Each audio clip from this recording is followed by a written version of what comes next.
You ready, Jimbo? I'm ready. Let's fucking do it. Now with this podcast, I know a lot of podcasts just they'll start with hey, welcome to whatever. We usually do like a rambly thing. Then we hit the open. We kind of feel where that is. It's similar to. I think it's similar to maybe being with a partner sexually. Right. You fumble around. You feel where that is. You fumble. The sweat. You know what I mean? There's a lot of shaking. And then you kind of like... What are you doing? There's immediate regret. Right. For even attempting or having thoughts. Yeah. You know what I mean? Yeah. Like really just kind of looking at the situation cold. Yeah. Like Jimmy, when the lights come on at a nightclub. By the way, I don't know if you know this, that Jimmy is like insanely anxious. He's like the most anxious person I've ever met in my life. Like he basically is like, he's just like constantly flipping out. Well, maybe I think we'll get along because like inside of me is a Jimmy as well operating. Like you share a heart. Don't. Thank you. I thought you were going to go for a sexual joke. Nope. It's like Men in Black when that head opens up and it's like the little alien. Yeah, that's perfect. Yeah. Jimmy thought you hated him. Oh. No, not. This is the open. Yeah, this is the open. All right, Jimmy let's thought you get hated into him. it. Why do you wait? We've had like almost no interaction. Is it because of that? Is it because I always put my hand up to your face and I walk away? A little bit. He goes like this. He's like, does Ray hate me? He's texting me, does Ray hate me 1,000 times? Oh no. Yeah, I don't know why. No. I'm like, oh, Ray smokes. Great, I'll smoke with him outside the show. And you're just like, no, I'm out of here. Go get right in your car and leave. I have a child that I have to care for. I know. I have a child I have to care for. He's here finally on the show. I'm sorry that you feel that way. I have no animosity whatsoever. It's not you. It's me. If anything, I'm kind of insulted because I like to think I give off a very friendly vibe. That's what I've been told. Not to you, Chuck, because I have to keep you in check. No, Jimmy is very anxious. Okay, well, I appreciate it. I understand it. I relate to it. And now I think you don't like me. Oh, How's no, that? I love Take that. you. Wow. Jimmy's Take that. Well, Brad, Wow, you really turned the tables. Hello, and welcome to another very special episode of Funbearable. I am Brad Rohr. I am Ray. I swear to God, people say I'm real nice. Harrington. I'm Chuck, Jimmy's dad, Staten. And we are joined by Senator. Is that the correct term? I just won re-election. Congratulations. We're joined by Jimmy, the hair guy. Wow. Licata? Yeah, pretty much. Yeah, Jimmy is, to let the people who are listeners know, Jimmy's a new friend of mine, and he's a great guy. And I think he's... new friend of like 3 years, I'd say, but that's relatively new. I think when you're in your late 30s, early like 40... I think that's a new friend still. It is. You know what I mean? It is. Yeah. I think that still counts Especially as new. post-COVID times. Yep. Yeah. Because now, genuinely, time has no meaning. Like, I think a thing that's literally 5 years old is new. Oh, for sure. Yeah. I'm still processing, like, 2019. Yeah, I think that's accurate. Yeah. But I think I would like to give Jimmy a real pat on the back here at the beginning of the show. Okay? Do it. Ready for this? No. Reach over. Pat that back. I think Jimmy Crack that is sack. one of the people that has really shown me that as you age, you can still make new, real, close, important friends. And that's an absolute truth. I will That's say, very nice. Jimmy, I know I don't want to play into your anxiety here, but Chuck does talk about you when you're not around. And it's stuff like Jimmy is one of the most like honest and caring and good-natured guys I know. Look how uncomfortable he is with these positive compliments. I'm not used to it at all. I'm waiting for the voice to come out. No, this is true. This is 100% true. He has said that numerous times. It's a really interesting And I'm like, thing. really? The juggalo?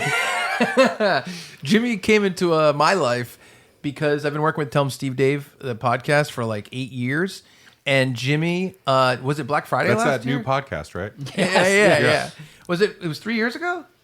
When we met? Well, I mean, in terms of When we became friends? When you bought the hair. Oh, no, I bought the hair, God, I think it was May 2nd. Not a euphemism. Of what year? As somebody not privy to what this we're insider gonna- thing is, that's why I'm gonna I say know, it. but I just want to be clear. Like, imagine you don't know anything about what's going on, and you just said, "When did you buy the hair?" Yep. And now I'm only looking at your hair, and I'm like, "That looks real. It does look real." I'm jealous. What was the year? 2021, I think. So basically, 22? I can't remember. It was 21 or 22. so this all has to do with characters that have been on the podcast. basically, well, actually, Quinn has not been on yet. Our buddy Brian Quinn. With Tell 'em Steve Dave, there's a character named... We have that band, and we haven't lifted it yet. named Get 'em Steve Dave. And he's been on the podcast 3 times. Mm-hmm. I don't know if you noticed, he doesn't have any front teeth. Mm-hmm. And Quinn, our buddy from Tell 'em Steve Dave, He and wrote that Practical song Jokers. for Christmas? Yeah. Oh, no. He said that would be great. Why hasn't Get 'em sang All I Want for Christmas is My 2 Front Teeth? That's great. Quinn said, I'm going to get you some of my hair and you can sell on eBay to fix your teeth for dental work. Well, the hair Wow. came from Practical Jokers because It came from the wig. On the Murray. wig, yeah. Okay. That Murray okay. was wearing. Q for a shaved season. his head for a punishment for Murr, and Yeah. Murr had to wear it as a wig for a year, and he kept a strand of it, and he donated it to Get 'em, and I think it was actually for his house burned down. No, it was for the It was teeth. for the teeth? It was before that. So it was for the teeth, and Get 'em was supposed to sell it.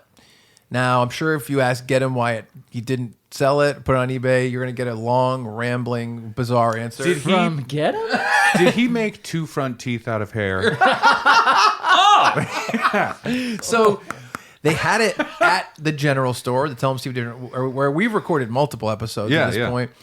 And Jimmy went into the store as he didn't know any of the guys really, right? You didn't know anybody. You didn't I have mean, I any listened to the show religiously, but Yeah. they didn't know me. I knew them, but they didn't know me. Yeah. And Jimmy bought the hair, which was on sale for $2,000. Wow. Okay. I mean, so far I like you, and now I have questions. Oh yeah, Are you independently wealthy? he is absolutely not. Oh, okay. Says his employer at this table. Did you? I Did had to you have to remove the hair from Get 'em's 2 front teeth?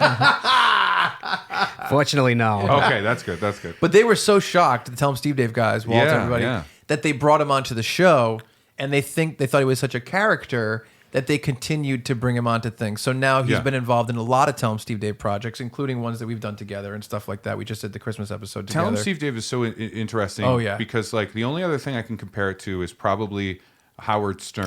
That's what I always say, You know, man. Yes. Not in the content of what they do, Right. But in the idea of like collecting characters. Oddities is I what I wouldn't say. say oddities. Oh yeah, Whack No. pack. Let's And go I- through them. and I Get him, say- Steve Dave. Okay, oddities. They just took one. Yeah, you're right. No, and I say that as someone who has been on the show, like in the games Yeah. thing. We did game night. I versus know, Tell 'em I Steve know. Dave. Hasn't So come we're out Can't all wait. oddities. Oh, We're it's- all it's good. oddities. Yeah, we're all oddities. I Yeah. think so. And that working with Tell 'em Steve Dave for so long has really inspired me to believe that the ensemble of fun people with different voices and backgrounds and thought processes Yeah. is a great way to make this kind of content. Sure, sure. And but Jimmy's become a real friend. I think I got to say, I think myself, Rupert, and Jimmy have become somewhat of we have like a brotherly relationship where when Jimmy and Rupert and I get together, it And really, that nickname that they have for you guys when you're all together. That's fun. What is it? Right? Oh, you didn't. No, I didn't hear it. Oh, okay. Don't tell I him. thought it would. Yeah, no, it's fine. Never Okay, mind. yeah, all right, that's fine. No, it's fine. I don't mind that. Brad almost let it slip one time in the car. I did. When you described it's like Three Stooges, right? But if they were all That was about us. Yeah, I know it was a joke.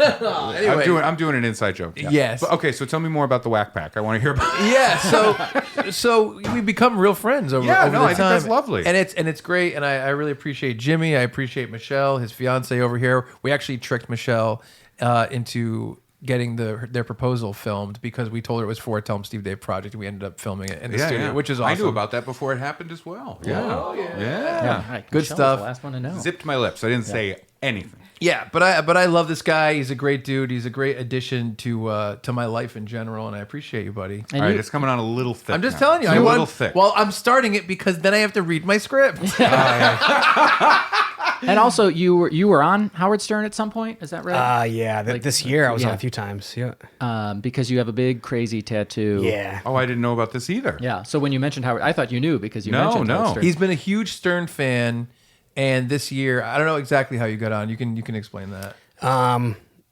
So you used to listen, right? You used to listen? I mean, I'm very aware of Howard Stern. Yeah, I don't know. I don't listen actively, but I've Okay. seen a lot. Like I remember when it was on. Oh my god, On when E. it was on E! Show? E, and I would watch it like late at night. Yep. Yeah. Do you remember his stylist Ralph?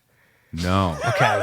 It's basically Howard's best friend. Okay. And very, very divisive amongst the audience. In fact, I'd say 90% of the audience hated him. I was in that 10% that loved him. Got it. Well, he died almost a year ago.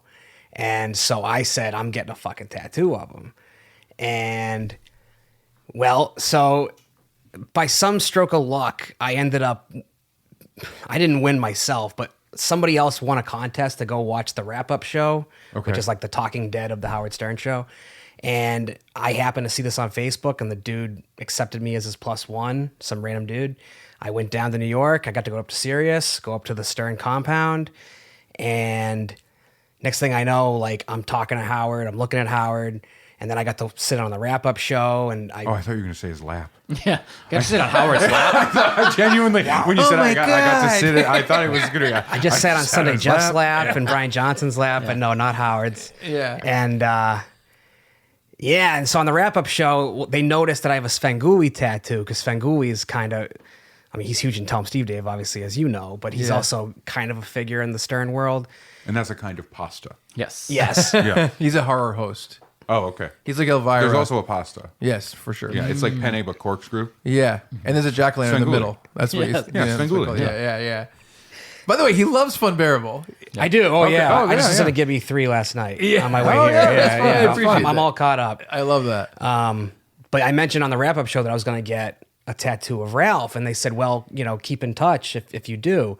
So I run home, and I tell my fiance, like, I have to get this fucking tattoo, like, immediately, because, like, now I kind of have an in. You've said it. You're committed. It's on the air. Like, this has to happen now. Yeah. And I also, like, kind of had an in, because it turns out that one of the guys who works on the show had a mutual friend with me who's a juggalo. That's how I ended up talking to Howard. Like, he finds out I'm a juggalo, and they're like, "Oh my God, there's a juggalo in the building." It's all connected. Yeah. Everybody thinks that like Hollywood has like a secret cabal. Nope. It's the juggalos. Yeah. It's the juggalos. If you're a juggalo and you buy an Impractical Joker's hair, Yeah, amazing things can happen for you. I don't know if you knew this. You know how everybody's like, "Oh, the Masons." You know what I mean? The Masons, the Masons, the Masons. Yeah. If you look at the back of a dollar bill, there's a little. It's small. It's small, but over by the serial number, there's a little bottle of Faygo, and all I'm saying is juggalos make the world go round. That's Wait, I gotta. yeah. If you don't know how magnets work, you might be a juggalo. This is classic juggalo friction. I apologize for this. It's all good. Normally we're more open-minded. Yeah. I had juggalo friends. me too. I did. I did too. Yeah. They died. Oh boy. No, I did. I generally Chopped up by a hatchet. Man. It was crazy. Two of my friends in college were juggalos. There was I think Vice did like a little expose documentary-ish thing when they went to the Gathering. Yep. Yeah. Oh, I've seen it. Yeah, and I was yeah. genuinely delighted because I was watching it with a couple of people. Yeah. And then I went, "Oh, there's Bo." Yeah. Yeah. That's my friend Bo right Yep. now. Yep. Yeah. He wasn't one of the people trying to. I think there was like a whole big through line of like one group desperately trying to find drugs. I think that was one of the through lines of it. I thought it was very fun. I'm friends with a juggalo. I haven't seen him because he moved away. I think he's right now living in upstate New York, and I won't say his name because I don't know how he wants this story out there or not. Do I know this person? I don't know if you know him. I'll tell you his name afterwards. He's not the same age as you. He's like probably 10 years older than me. Okay. And so he was living somewhere, and I forget what happened exactly. I think maybe his neighbor shot someone's dog or something, like did something awful. That is not something that the family does. So the juggalo What's not? No. trying to get justice. Yeah. And this is true. Juggalo justice. Yeah, that is a thing. Great courtroom show. That is a thing. Oh my god, that judge show would be amazing. They do that at the Gathering. I would love to Juggalo see- Night Court, they call it. I would love to This see is you what I as wanna a see lawyer. it. Me too. That'd be great. Oh. My god. So anyway, There's two main juggalos. yeah. One can be for the defense. One can be for the prosecution. I want to see This him works. as a lawyer. I want to see you as a lawyer because I know I that you'll want- fucking shit your pants. No. I want to Dear see Disney. I want to see Shaggy Two Dope Yep. stand up and go objection. Right? I want that so Yeah, much. I'm pretty sure it's happened. Oh, Yeah. this is amazing. Okay, so He went next door. yes, he knocked on the guy's door. Yeah. And again, I don't remember the specifics, but this part for sure happened. How many weapons were in all of those zippered pockets?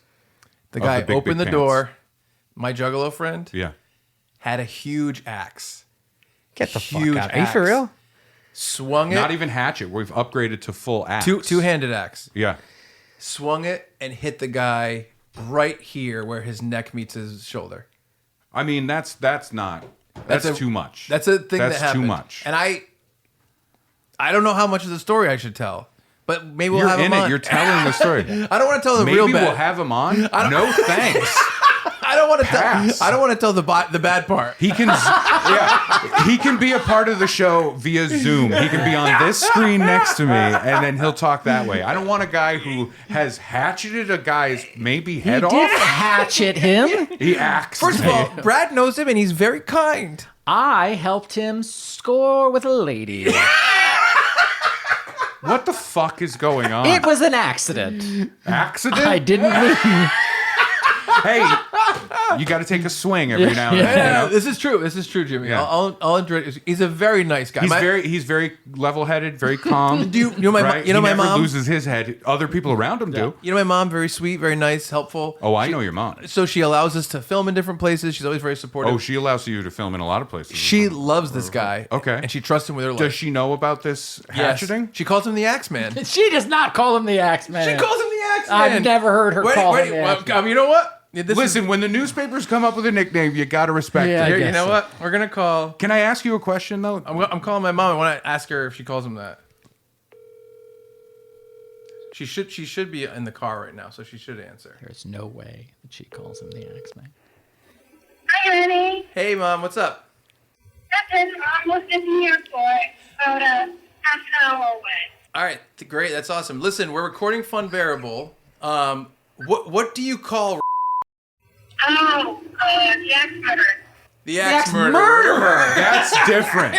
And you love him, right? Don't say that because I like him very much. I know you do. I'm just telling Ray about some of the things he's done. Well, one of the things he's done. Yeah. Yeah, but that's all. I just wanted to prove that he was a good guy because you like him, and he kills people with axes. I do like him, even though he's the axe. That's right. All right, thanks, Matt. He didn't really kill anybody, right?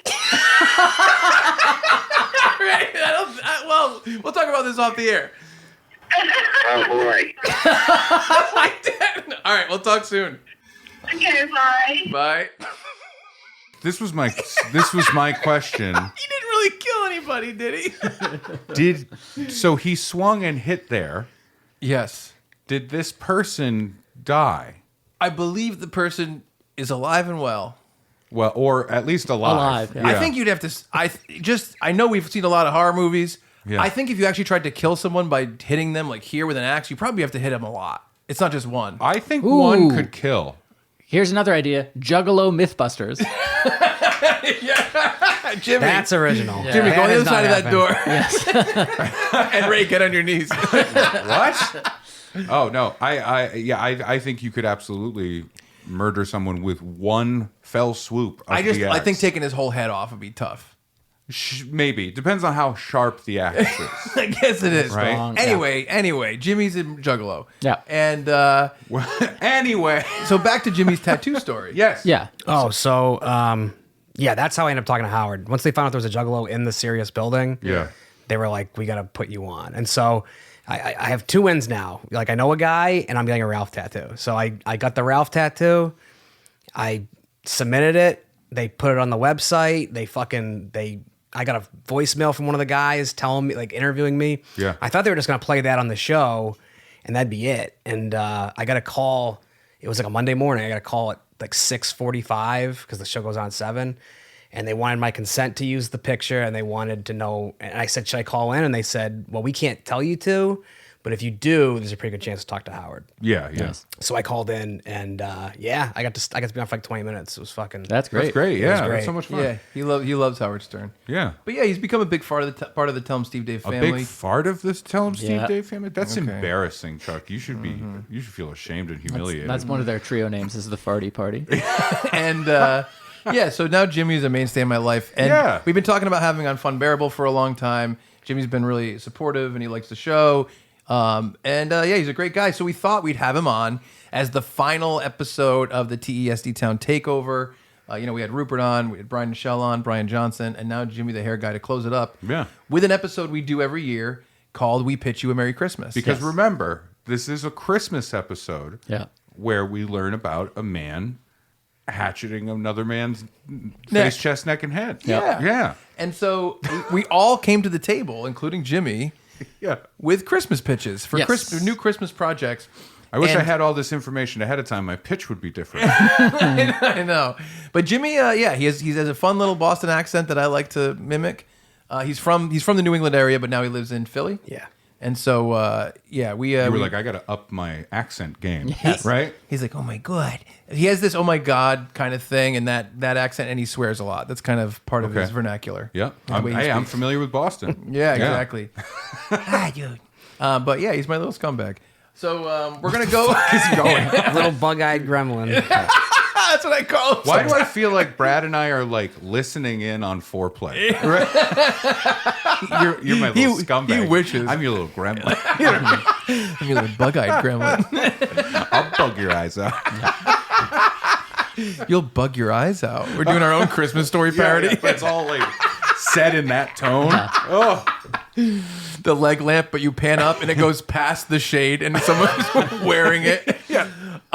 So how are we going to start this? I'd like to go first if I could. Yeah, do Heck it. yeah. I have a feature film idea that I'd like to pitch to the group. I want to hear your Christmas pitch. It's called, loose working title is An Australian Christmas. Okay. We start. It's like summertime. You know what? Before we go, who's your favorite Fun Bear? What's your favorite character? Why would you ask that? I want to know.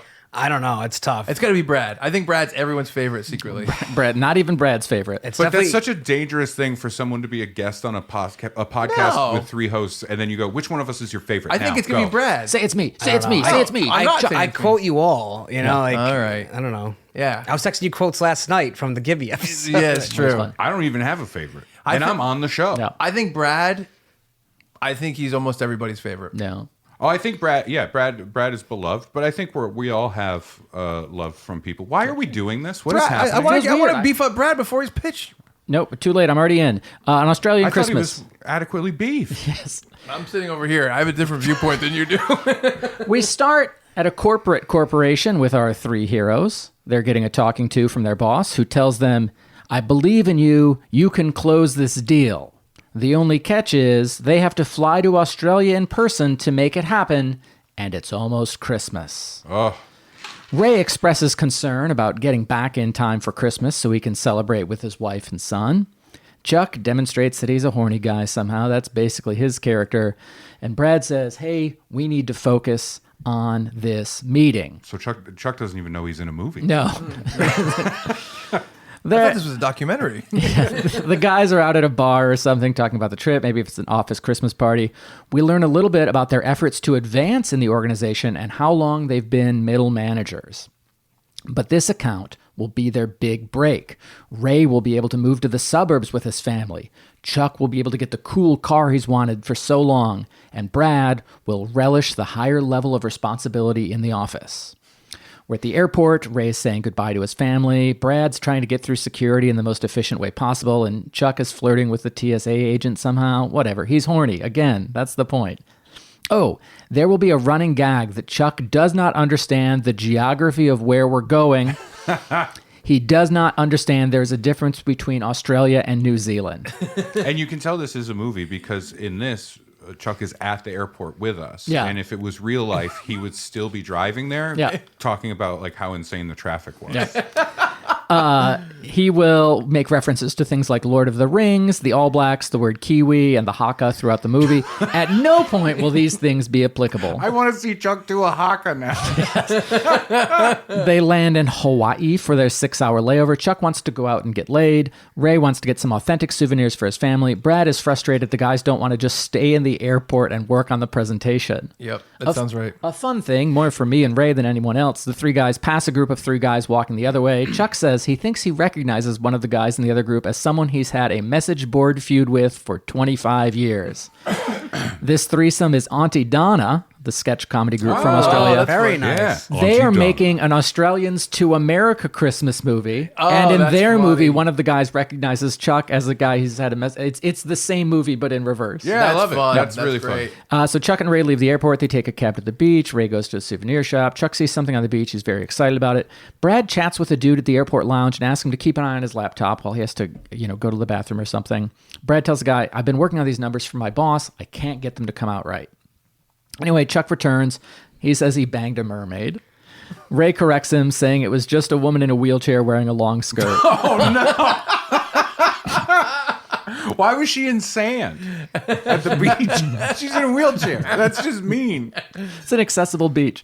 They fly to Australia. Jokes include Chuck and Ray bickering over the window seat. Maybe someone wants to raw dog the flight. Maybe Chuck has to wear a fluorescent vest that reads sex pest. Whatever. Fun stuff. I like the idea of Chuck being like, sometimes I freak out a little bit when I fly, so I just take this to calm down. And he's clearly taking blue chews, like too many of them. Yeah. And then it cuts to all of us like sleeping on the plane. It goes person by person, and then Chuck has an erection while he's sleeping. You just see the tent.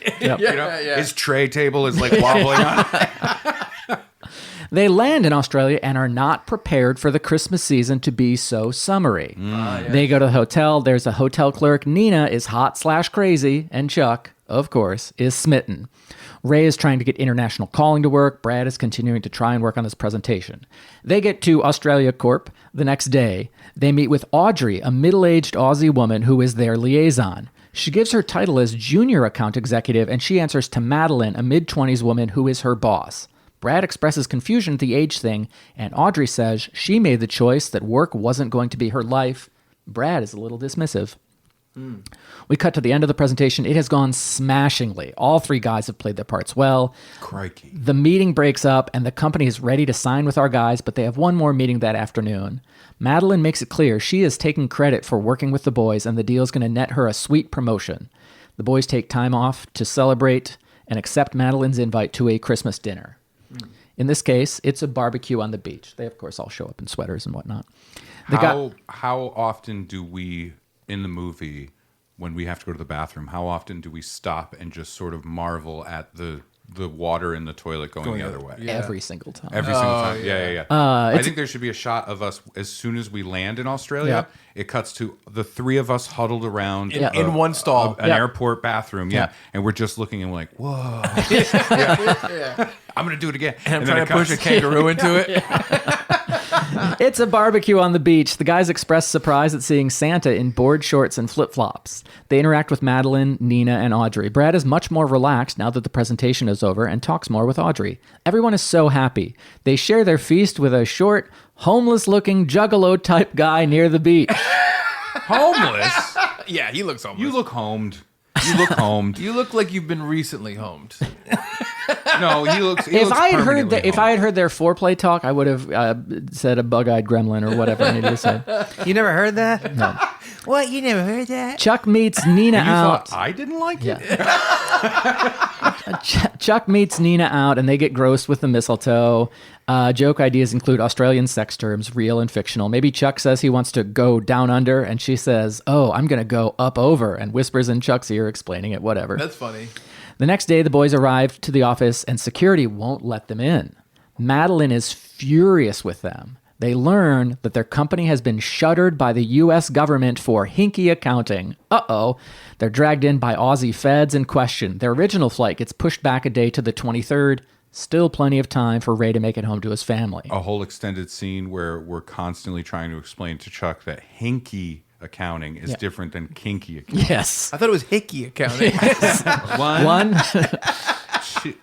Yeah, okay. They get picked up by Audrey, and she says she has Christmas plans. Her kid is in a school play that night. Brad, with no presentation to work on, is free to go with her, surprising even himself. They are nice to another bug-eyed gremlin-looking juggalo guy. Or is it the same one? Ray goes back to the hotel to have a sexy video chat with his wife, but it's morning in America. Funny stuff happens. Maybe his kid takes the wrong iPad to school, and Ray inadvertently shows his stuff to the bus full of children. Whatever. Yeah, I like that. Nina's, you're gonna like this part a lot more. Nina's having hot sex with Chuck. She ties him up, then shows him that she has pilfered the guy's passports and credit cards. She burns them because she wants Chuck to stay in Australia. What the heck, Nina? So the next morning, the guys have to go to the U.S. Embassy. It's closed for some sort of Australian Christmas thing. The guys participate to make connections so they can get passports, fun and games, whatever. Name all the boomers pulling Santa's sleigh. Go ahead and guess. The 6 reindeer that pull Santa's sleigh in Australia. They're completely different. Boomers? Yep. Is that what they're called? Yep. Wow, that's weird. This is a real thing? This is a real thing. And we're supposed to guess their names? Yeah, you're not going to get it. Jackaroo. That was going to be my first guess. Well, Bluey. Bluey. Oh, That was my... Oh, see? Right there. Curly. Curly. Yeah. 2 Up. 2. I was going to say 3 up. Desert Head. Desert Head. 2 up is when you throw up twice. Desert Head is Rachel's slur desert- that I use in 2001. Desert Head is Desert Head is what you get if you have dry mouth and something's going on. Oh, And Desert Snow. Head. Snow is the last one. Snow is the last one. The one on cocaine. That's why his nose is so red. That was written by Rolf Harris. Fuck Rolf Harris. Wow. The guys, Why are they different reindeer? The guys go to a Christmas market to try and track down the people from the U.S. Embassy. They finally meet a representative from the embassy. It's the guy Brad met in the airport in Hawaii. He reveals he got the information about the company's hinky accounting off of Brad's laptop when Brad asked him to watch it. It proved the guy's innocence, but the company's culpability. There's a very Larry David-esque confrontation that plays out with the guy agreeing to help and saying he feels responsible. And the guy saying, well, you kind of are. And the guy saying, I mean, the company provided you with those numbers. And it's back and forth about who to blame. Emergency passports acquired. There's one flight that will get Ray home at 11:59 on Christmas Eve. They rush to the airport to buy it in person. It's okay. It's AM. Yeah, so it's plenty of time. Yeah, plenty of time. Since their credit cards have been burnt, they get there, but the last 3 tickets have just been sold to Madeline. She's angry at the boys for ruining her promotion. She taunts them, saying she doesn't even want to go. It's just that they wasted her time and made her look like a fool, so she's wasting their time. This is when I would turn into a different person because that person's keeping me from God, being home from my kid on Christmas. I hope. I would chop her head with an axe. Yeah. No, I wouldn't do that. My mom would still like you. Yeah. Well, Is she dead? The first question I think everybody would have would be like, but why? And then as soon as you explain it, you're like, well, yeah, okay. I mean, she didn't shoot a dog or anything. But Hey, remember the juggalo guy from earlier? yes. He shows up in the background and he puts a gun in Madeline's bag, then alerts security. Madeline is arrested and taken away, and the gate agent is happy to give the tickets to the guys. Yeah. So this is I our. mean, that's our- not how it would work ever, but yeah. this is our Santa miracle moment. Yes. Yes. Ray gets his ticket. Chuck declares he and Nina are going to drive to New Zealand. Brad decides to stay around and hang with Audrey and her kid as he has a new approach to life and work and balance. It's very sweet. We close with shots of Chuck and Nina driving off in a very distinctive car of some sort. Madeline in jail. Ray is on the plane looking hopefully out the window. Brad and But Audrey. still uncomfortable. Brad and Audrey walking on the beach and seeing an empty wheelchair and a mermaid swimming away. That's great. Chuck and Nina pulling up in front of a Hobbit house in the same car. Oh yeah. like when they- they open the door, like- water pours out. Water pours out of the car. And then Ray gets back to his family. It's all a friendly reminder that capitalism stinks. Can I add one little Please, please. thing? So we follow the juggalo guy. Yep.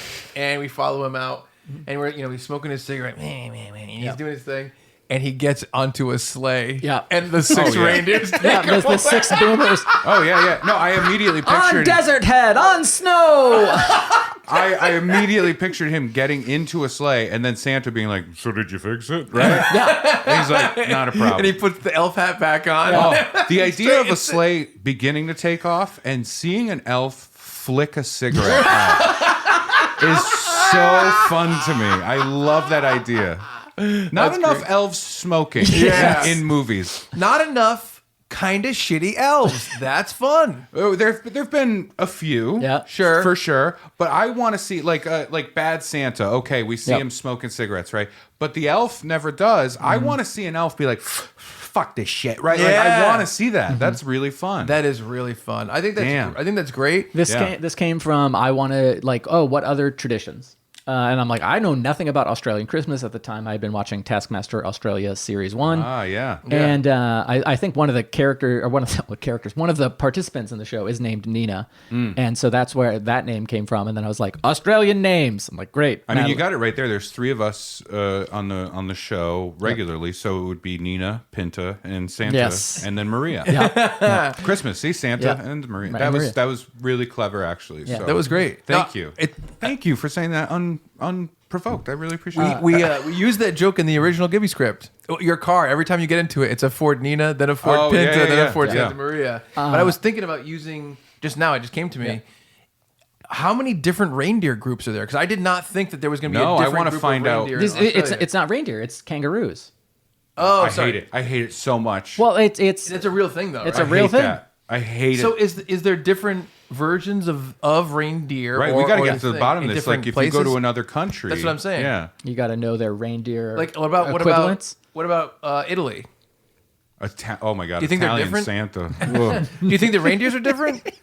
Oh man, he doesn't get to all the houses in time because, and also they haven't made enough toys because notoriously the Italian elves very lazy, very lazy. Very chubby.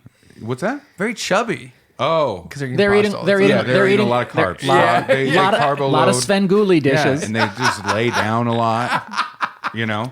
I wanted to look up something else. I'd been watching Taskmaster, and then I'm like, oh, the idea of like Auntie Donna doing beat for beat the same That movie, is very but funny. they're coming to America. They, one of them is horny, and one of them cares about work, and one of them cares about his family. Yeah. And it's just the same thing. With dialogue flipped, and they're like, "Wait, they have reindeer pulling the sleigh? Yeah. What about Desert Head?" Oh my god, that is insane. The Desert. names of those are crazy, and Yeah. then they ran out of creativity at the end. They went snow. Honestly, I think it was a thing like he wrote the song in like the 90s. Yeah. And people were like, well, did the boomers have names? Or they said it in Australian. Boomers. Yeah. Yeah. And he was like, guess. And then, made him up much So later. if somebody stands up at the crowd, goes Desert Head. Yeah. Yes. Yes. So you got it. Do Australians call kangaroos boomers in general? Yeah, I think so. Yeah. Oh, I didn't know that. Yeah. Wow. Which really shakes things up online. I was gonna with say. online discourse. Yeah. Yeah. Because in Australia, they really do think that Americans think kangaroos can Yeah. get really affordable houses. Back in the Yeah, day. yeah, You know what I yeah. mean? Okay, kangaroo. Yeah. And they're like, what? Yeah. That was great. That That really is good fun. job. That was very fun. I really had a lot of fun doing it, and once I found out Jimmy was going to be here for this, I was like, well, it's not going to I think typically you're like, oh, it's a Santa looking guy who's doing all this magical stuff in the background because they were nice to him, and I'm like, it's got to look like Jimmy and not yeah. Santa. No, Yeah. that was great. Bug-eyed gremlin. I love Yeah. that. So that was there we a lot go. of fun. An Australian Christmas. If you are an Australian fun bear, let me know what I got wrong. I always want to try to be better about cultural understandings. It's not true. It's true. I don't want to be better at all. Your Don't tell me I favorite did fun it. bear. I know he's your favorite. And if you're Australian and you're from there and your family is from there, write in and let us know what your great grandfather did to deserve to get locked up and sent to Australia. oh, wow. That's the Maybe truth. we get some axe murderers there. I bet we do. Yeah. I Did can your almost- friend move to Australia? No, he's here. Oh, he's out. And You're going to about. want to steer clear of him. He's, I gonna, know he's just you're poking the wandering bear. around. But He sees you when you're sleeping. No. Hey, listen, if you shoot a dog or poke a bear, he will absolutely cut your head off. That's such a wild escalation. It's so It's insane. if someone shot Marty, your dog, Yeah. to death, Uh-huh. you wouldn't chop their head off? Oh, he's not just wounded? Yeah. Okay. I would not chop their head off. I would beat them up. I would beat the shit out of them. What if in your rage and someone just throws you an axe? Like what if you get caught up in you're the like moment? Kratos. Yeah, I'm throwing you an axe. I would quite literally turn it around and beat them with and the stick. beat them with handle. with the handle. Yeah. Wow. Yeah. See, that sounds pretty violent. Sure. I would try to cut Someone someone's head threw off an with- axe at me. If I was throwing it to help you. Do you? if someone put onions on a sandwich when I specifically said no onions, Yeah. just keep that axe away from me. Oh Jimmy, my have God. you ever hit someone with an axe or anything? No. You never did any of that juggalo shit with a No. cleaver? No. Are you sure? I'm pretty sure. Okay. See, it's not a bad influence, the music. Yeah. You can Right. listen to that and still be fine. He owns one of Shaggy Two Dope's dreadlocks too. He's a hair collector. That's all the hair I have. What a bad tour of your museum. I'm a novice hair collector. Sure, I'll start the tour. Then like a split second happens, and you're like, and that's all they. That's all. That's all the hair I have. That is fun. I like that. That's all the hair I have. I'm fucking upset that you have someone in your life that sort of chops somebody's head off, maybe. Such an exaggeration. You brought it up as such an anecdote of like. It's crazy. It's a crazy thing to say. I would put so much more focus and emphasis on someone getting my coffee wrong. Yes. And you have. Yes. You have numerous times. Yeah, and then you called your mom as a character witness for an Axeman. And I was found not guilty, so. That's like if you were in Home Alone, you're Kevin McAllister, you're terrified of the South Bend Shovel Slayer, you find out he did indeed attempt to chop someone's head off with an axe, and you're like, he's fine. he's fine. What's in that salt? Nothing, never mind. That guy probably did other stuff. I don't remember the whole story. The South Bend Shovel Slayer? The guy that was attacked with the axe. Oh, okay. You know what I mean? I'm Axe thinking, attack? Yeah, axe attack. Yeah. Other pitches. Yeah, Jimmy. Ray. Jimmy has a. No, Jimmy Ray. It's Ray. Sorry. Oh, is it me? Yeah. Yeah. it's Ray. Okay. Ray yeah. has a pitch for us. Mine is a little different. Okay. Okay. I want you to think of this. I like that it's different. Yeah, of course. You just said that like someone looking at my penis. Listen, I like that it's different. But it's different. It's not threatening at all. It's a little threatening. It's a little threatening. It's got teeth. It's shaped like an axe. Yeah. Take an axe, Yeah. chop it right to the side. It's going to take a few whacks. I want you to imagine you are watching terrestrial television. Ooh. Okay. Hang on. You have a tube television. You are watching, you've got your Magnavox on, right? You're flipping through the channels, and an ad comes on for an upcoming event, Okay. for an upcoming television event. What you see at the beginning of this is a montage of scenes from films and television that are people saying Christmas is canceled, right? All those, I guess Christmas is canceled this year. And then you hear the voiceover, and this is just a promo for what I'm pitching, right? Okay. But I'm giving you the sizzle before the steak. Thank you. We've heard the phrase Christmas is canceled over the years in movies and TV, but what if it meant something entirely different? Tune into CBS at 8 p.m. on Christmas Eve for the first annual live Christmas event, The Canceled Christmas Variety Show. Oh, no. A variety show is only as good as its host, and we have the incomparable Ellen DeGeneres bringing all of her warmth and charm to the stage. A musical number is a must for a Christmas variety show, and we have a boppin' rendition of Baby It's Cold Outside with the one and only Aziz Ansari and the unnamed woman.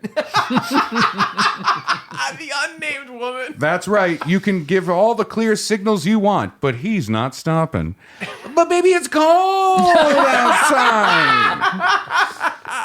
Then, child star turned adult star turned disturbingly close talker Drew Barrymore stops by to show Santa how to get around any pesky labor disputes with his elves and how to hire non-union workers in case of a strike at the North Pole. She's a scab. Then, with a bit of a Christmas comedy, America's dad, Bill Cosby, shows off his colorful and sometimes wacky Christmas sweaters. Don't drink the eggnog. And we keep the comedy coming with stand-up from Chris D'Elia. This has been changed to a set from Tig Notaro. Yeah. A funny woman, Roseanne, shows us how to wrap those last-minute Christmas presents on Christmas Eve when you've already taken your Ambien. She also shares some unique views on the world today. Things are getting festive. It's time to hang our stockings with care and join Louis C.K. and Matt Lauer for a fun game of What's in My Stocking? It looks like Santa is ready to leave the North Pole to deliver presents, but he seems to have lost his keys to his sleigh. What can we do? Well, thankfully R. Kelly has his Keys to Ignition remix. It's another song. Don't leave. Yep. Christmas magic meets wizard magic when author J.K. Rowling arrives to give out Harry Potter books to all the good little boys and girls, and that's it because there's only two genders, and Santa made you that way. I really like the line, Santa made you that way. Yeah. That's funny. Hear her exclaim, wish all you want, kid. You're only going to end up with a lump of coal in your underwear. Quiet on the set. It's time for a beautiful song as the Nickelodeon Showrunners Choir perform a touching rendition of Silent Night, joined by the Catholic Church Victims Fund Choir. Who the hell booked this? And it's not over yet. It'll never be over. This show will never end, and you have to watch. It's marketing synergy as a cavalcade of stars from our favorite IPs make a special appearance to talk about the magic of motion pictures and not at all just plug their upcoming films from the studios. See the stars from franchises like Marvel, DC, Star Wars, Transformers, and even Pirates of the Caribbean when Jonathan Majors, Ezra Miller, Gina Carano, Mark Wahlberg, and Johnny Depp stop by to share some behind-the-scenes secrets. And do you like Paddington? Yeah. Who doesn't love Paddington Bear? Well, it took a lot to get him here for the night, wink, but he's here with some tips on how to unwind during what can be a stressful holiday time. That's right. It's the Weinstein Company, who were the American distributors of the films, own Harvey Weinstein. Hey, what's he doing to that Christmas tree? Boy, things are getting a little heavy. Time to lighten the Christmas spirits with another song break. This time it's a bit of a ho-ho hip-hop with Kanye West, Will Smith, and Chris Brown with their rendition of I Saw Mommy Kissing Santa Claus. Look out, Santa. Will looks real mad about who you're smooching. And look out, Mommy. Chris Brown looks pissed too. And Kanye has some interesting views on Hanukkah. And hey, Santa, keep my wife's cookies out of your fucking mouth. The music's not over yet. Hear Lizzo play the flute and then fat shame Santa. And to remind us of the reason for the season, Kevin Spacey performs a one-man show of Jesus' birth in the manger. We can also learn about other cultures and how they celebrate Christmas. Learn what a traditional Chinese Christmas looks like with Scarlett Johansson. Learn about the traditions of Kwanzaa from Jimmy Fallon, Jimmy Kimmel, and Canadian Prime Minister Justin Trudeau. We wanted to have all the folks who have done blackface, but we didn't have room on the stage. Jussie Smollett is here, and he swears he saw Santa. And we know we said there would be some of your favorite athletes from all over the sports world, but there were so many athletes that did terrible things, it was hard to fit them all in. And they're all busy still playing on their teams. So we couldn't find time for them to appear on the special. Maybe next year, on with the show.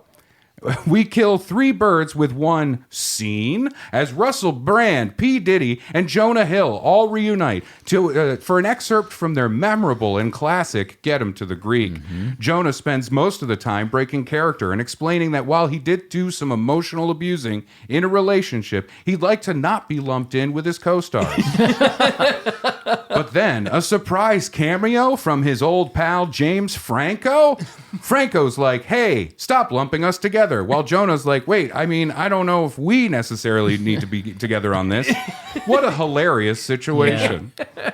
What's that? We're getting calls from stations carrying this broadcast all over the country. They want us to stop. Well, you tell them that Christmas is pretty dope. And we're all stars in this dope show with an acoustic ballad from Marilyn Manson. Christmas also comes with some delicious treats and savory meals. Here to share his favorite family recipe for Christmas dinner is Armie Hammer. He brought the meat from home. Then Southern food celebrity Paula Deen prepares delicious Christmas morning pancakes. But when she reaches for the Aunt Jemima maple syrup, we have to cut her mic for about 30 seconds. And don't get too full after all of that, because here to tell us how to watch our figures during this heavy holiday season, it's weight loss phenom Jared Fogle. He's on at the end of the program so we can keep him away from the children. And it seems only fitting that Jared introduced the biggest shining star atop this Christmas tree. We end the night with the one so canceled he canceled himself. Singing Have Yourself a Merry Little Christmas is the man, the myth, the defendant, Michael Jackson. This show has it all. It's a show Elon Musk is calling triumphant. Fox News says, now this is Christmas. The FBI calls it an ongoing investigation. Rotten Tomatoes refuses to rate it anything, let alone certified fresh. See the Christmas special that 4chan user 4th Reich 99232X482 says, finally, a show that uses both F words. It's the holiday hit of the season, and it's all coming to you live on CBS, starting at 8 p.m. Eastern and running until the inauguration. Sorry. And then also a bonus SNL-style cut for time. Yeah. Scene goes up on YouTube afterwards. I don't know if this really counts as canceled, but it's somewhere in the territory. Gather the kiddos around the TV because it's time for a reading of 'Twas the Night Before Christmas. Ghislaine Maxwell reads a bedtime story to a group of children, but she's clearly just getting measurements of the kids and doing a bad job of discreetly writing things down. You get moments like, now, Amanda, you said you wanted a new bike for Christmas. How tall would you say you were? For the bike, I mean. She has a kid sitting on her lap as she reads, and she's clearly weighing the kid. One by one, the children's parents come in and take their kids away from her. And then finally, the last part is, Cassie, dear, would you like a Christmas cookie? Here you go. Now, Cassie, how many of those do you think you could fit in your mouth? And then they cut right there. And that's my pitch for a canceled Christmas. That was great. Some of the I jokes love hit. that. Some of the jokes were just for the folks at home. Oh no, they were great. I loved them. That was awesome. Yeah, canceled Christmas. What very, an very ambitious project. Yeah. That's A lot of booking. wrangling all those people is going to be tough. Yeah. I know somebody with some experience wrangling. Okay. Yeah, true. Yeah. Reindeer. But Yeah. you know, Mostly, but they maybe can help. maybe Similar. weird people, creeps and criminals. Yeah. Boomers.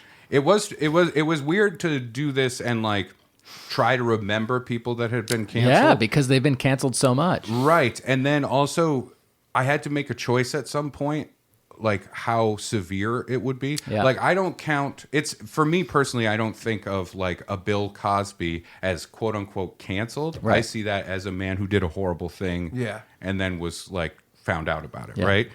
So it is weird. Like Ghislaine Maxwell, that's not canceled. Right. Yeah, You're just a horrible person, and now we know. Well, this is playing with stuff. Yeah, exactly. But that's why I kept that away from like the main thing. Yeah, yeah. Does that make That's sense? fine. Yeah, long promo. I thought on that- my Magnavox TV. Clicker's broken. I can't click around. No. When you went to the, Even when you do, it just goes back to that channel. Yeah, when you went to the whole sports thing, I thought you were going to say we couldn't get everybody, and then you were going to have Michael Vick do the reindeer. I thought about Michael Vick too, and Yeah. I was just like, you know what I mean? It was hard to decide what goes in this and what. I'll say with doesn't, you sports, know? I was ready to interject and be like, not, and then name a player from the Bears. But I know there's a week until this episode comes out, and anything can happen. I'm like, I'm not going to jinx it. It's all up for grabs. Not yeah. going to jinx it. So. I figured I'd go with the joke of like, Yeah.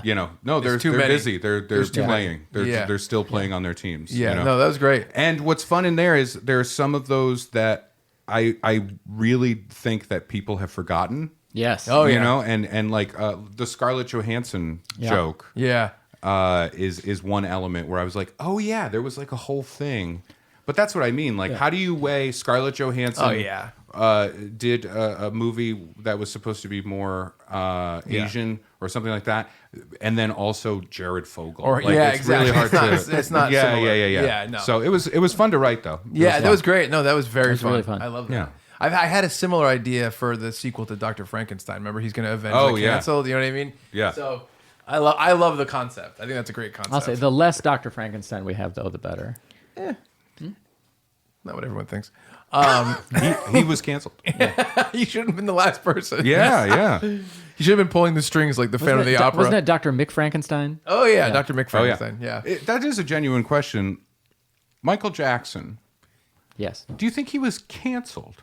He was not canceled. I don't think I say he was no way. canceled. No way. No, and I think most of the stuff came out probably posthumously, right? I think that it was more. It was still out there, though. I think it was way clearer posthumously. Posthumously. I say posthumously. Posthumously. It is posthumously, and I'm sorry, I mispronounced it. That's my present to you. I think maybe he died. know that you like that. Maybe he died too early in the world of social media where the facts weren't as circulated. Yeah, exactly. Is that possible? Probably. Yeah. Do you know how badly I wanted to put OJ in this? And then I was like, he wasn't canceled. Yeah. he did murders. Yeah. You know what I mean? And most people everybody were like, knew. whatever. Yeah. Well, Not most people, but the important people that decided his fate. 12 people. 12 very important people. I'm telling you right now, Judge Ito goofed up, but I know 2 judges that wouldn't. Yeah. And that is the Insane Clown Posse. Yeah. Juggalo Justice. If OJ had been on Juggalo Justice, Hell yeah. I think he would have died in prison. If OJ had been on Juggalo Justice, then Insane Clown Posse would have 3 members now.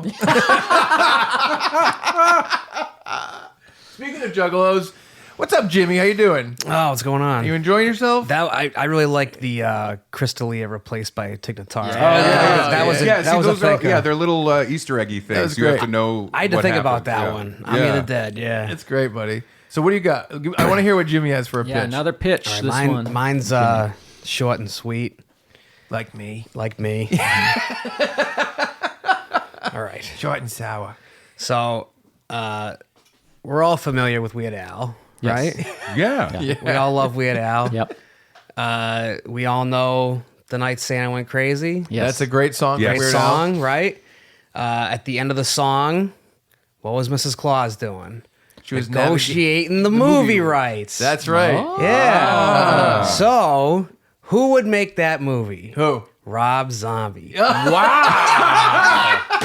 Rob Zombie's The Night Santa Went Crazy. Well, based on his most recent film work, yes, he would make that movie. Yeah. You'd have Sherry Moon as Mrs. Claus, Of course. obviously. Yeah, without a doubt.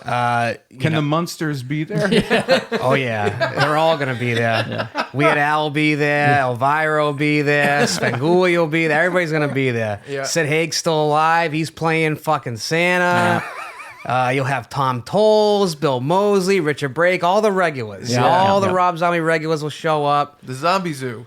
That's what they call him. Yeah. Oh. like the Tom No, I Petty just made it song. up. That's your thing. Zombie Zoo is your thing. I know, but it's a bunch of people that work with Rob Zombie. That's fair. Everybody will hate it. They're called the Dragula Gang. Audiences will hate it. Critics will hate it. They'll have. I like that this is your pitch. But there's Everybody's gonna fucking hate this But thing. there's The one audience, guy. the There's critics. one guy who's gonna love it, who's gonna champion it. Rob The hair Zombie. guy. No, Not, Jimmy the hair not guy. even Rob Zombie. Yeah, Rob Zombie's Yeah. like, I hate it. He'll move right on to something else. It's like, can this be Alan Smithy's The Night Santa Went Crazy? So it's just a recreation retelling. of the song. Oh yeah, and if you think about it, like there's a bunch of killer Santa movies, but Yeah, he's there are. always killing hot women, naked women, Yeah. sometimes kids. He never kills the elves and the reindeer the and all kids that hot? shit. Are the kids hot? That's a question for Chuck. I don't know. that's a question for Jared Fogle. That is, yeah. So do you see this releasing like? I think of Rob Zombie. I think of October, but do you see this? Yeah, I could Coming out later I because could it's- see like maybe November. All right, you I think know, November, a little bit after Halloween, early enough for Christmas, and the back movie to theaters. that the family all goes to after Thanksgiving dinner. Yeah. Exactly, and hates and walks out of. I love this idea He's like, that I it's can't just emphasize genuinely enough that no the one world likes it. hates this movie. We'll Yeah. turn your Black Friday red. Yeah. Oh, Ooh, yeah, That's yeah, the yeah. tagline. Blood. Oh Maybe yeah, it comes out on Black Friday. that'd be great. Yeah, That's I like good. that. Well, I think I like it because there's a lot to play with there. Oh, yeah. Absolutely. And the idea of like, all right, we're going to base a 90-minute movie on a 4-minute On song. a Weird Al On song. a Oh, 4-minute yeah. original Weird Al song. Oh yeah. I mean, they've made movies based off Battleship. of fucking tweets. Battleship. Yeah. I will say this too, just a little fun fact. The Weird Al, that song is the censored version. There was a darker version that was cut from the album and they had to make a... For real? That's a real thing. That was released. It was the one song where Weird Al went political. Oh, you know what it might be? He went political. You want to hear a fun joke I played on my ex-girlfriend? It has to do with a Weird Al Christmas song. This is insane. Yes, sure. Yeah. You know what the song is? I remember this, yeah. So, Is this why she's your ex-girlfriend? well, first of all, let me finish this thing. Yeah, this was the inciting incident. The Night Santa Went Crazy, maybe it was for the version that has the parental advisory sticker. They have a more violent version, and the okay. censored one, he recorded different versions. There's 2 versions of the song. I did and not one know is that. more violent than the other. Really? Yeah, I could tell you that there's 2 lines that are different. What are they? It's about basically someone's brains all over the place. It's like something that's pretty tame in terms of like just singing, but for Weird Al's audience, which is almost like a PG audience Yeah. most of the time. I heard that song when I was like 7. I love that song. Yeah. Ooh, I A like lot the- of people say that the Insane Clown Posse, they heard it when they were kids, and it inspired the entire movement. I like the idea of what Santa. if everyone went crazy? If Santa telling the elves to, dig through the ditches, Burn through those witches. Yeah. and the sleigh. The It should sleigh be is called Dragula. Yeah, it has absolutely. to be called Dragula. Oh, yeah. Yeah. Oh, man, what would Rob Zombie call...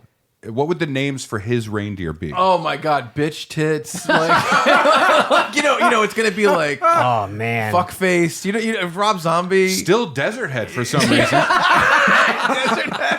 Yeah, it'd be like Hatchet Face, Godzilla. I think it's something like Gash. Yeah. Gash, yeah.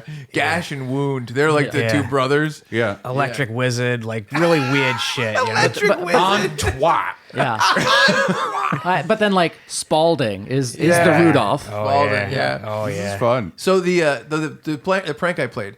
Yeah. So I loved Weird Al when I was growing up. I think probably a lot of us liked Weird Al a lot. I still really respect Weird Al and I love him.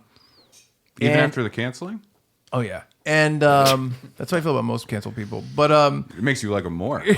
so someone's got balls. But he came out with like a lot of albums. I think probably by the time I was like in high school, he must have had 10 albums from like Oh, sure. the Yeah. early 80s on. He was prolific. He was very prolific. Which I will say. Listen, comedic. I love him. Yeah, who doesn't dislike or who does dislike Weird Al? No one, right? Right. Walt Flanagan hates him. Flanagan. Oh, Yeah. really? Yeah, Walt hates him. All right. I'm sorry.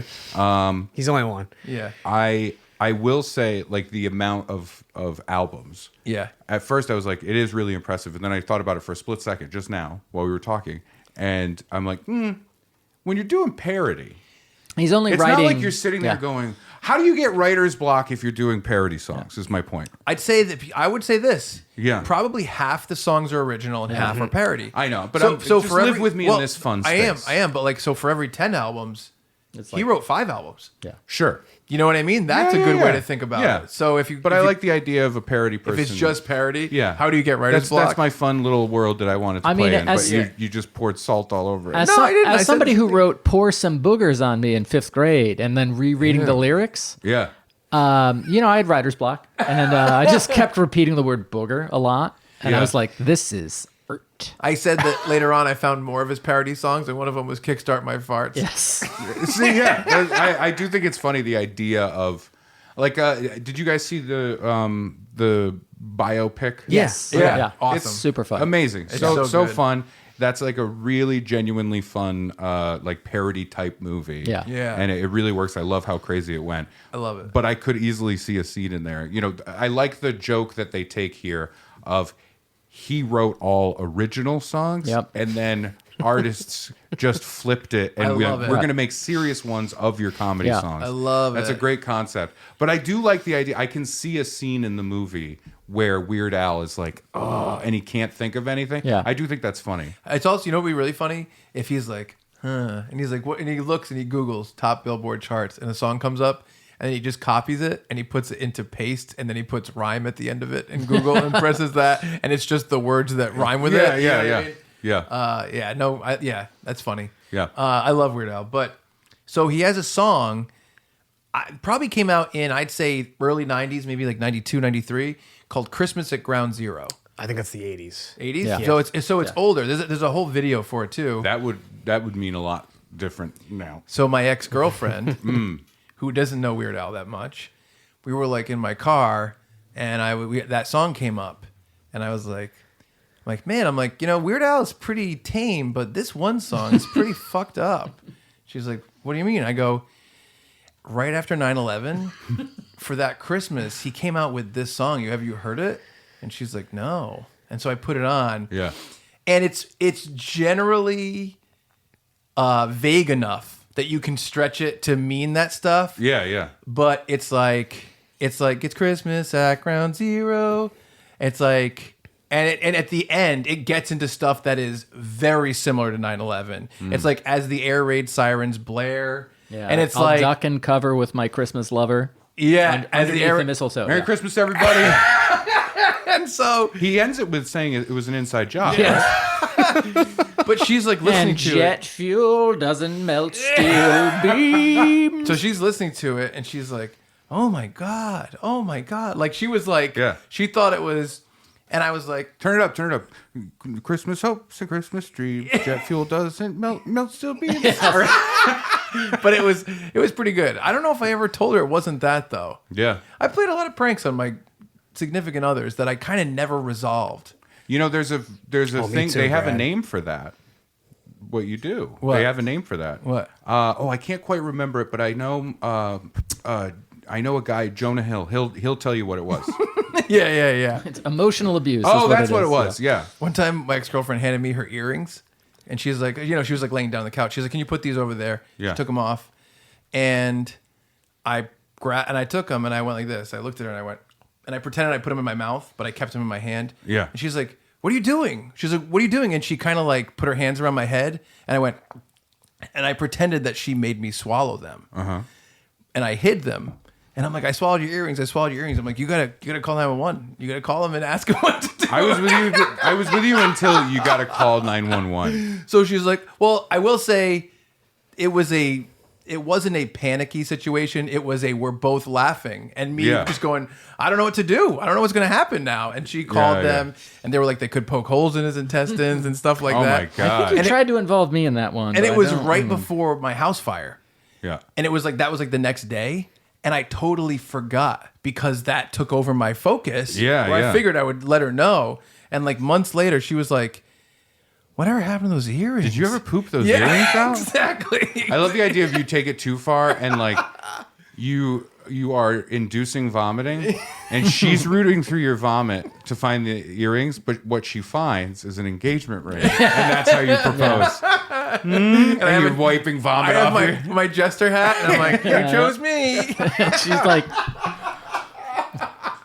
That's great. Yeah. Can I that's tell- really Can I really tell fun. a quick Chuck story? yes, please. Sure, yes, please. Because we haven't even addressed this yet. You Uh-oh. fuck. Ooh, whoa! By the way, It's Christmas now. Yeah. by the way, I said Jimmy was a new close friend. Uh-huh. I don't think I've met someone that I like to mess with Oh, yeah. as much in true. years And as that's I do that's with saying Jimmy. a lot. It's That is saying a a lot because you because I got Iago over here.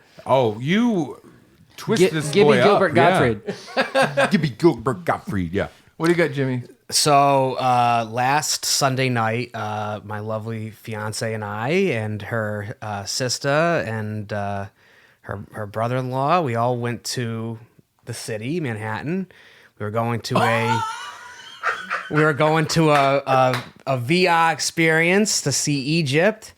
And when we get there, I look across the street and I see it's the Drew Barrymore building. Where I worked with Drew. Yeah, and so Did you see all the stuff like the pyramids, She's the a big saint. desert head? yeah, Yeah. yeah, Big desert. yeah. That's the Sphinx. It's Yeah. the big desert head. Yeah. They're all there. I didn't put Yeah. that together.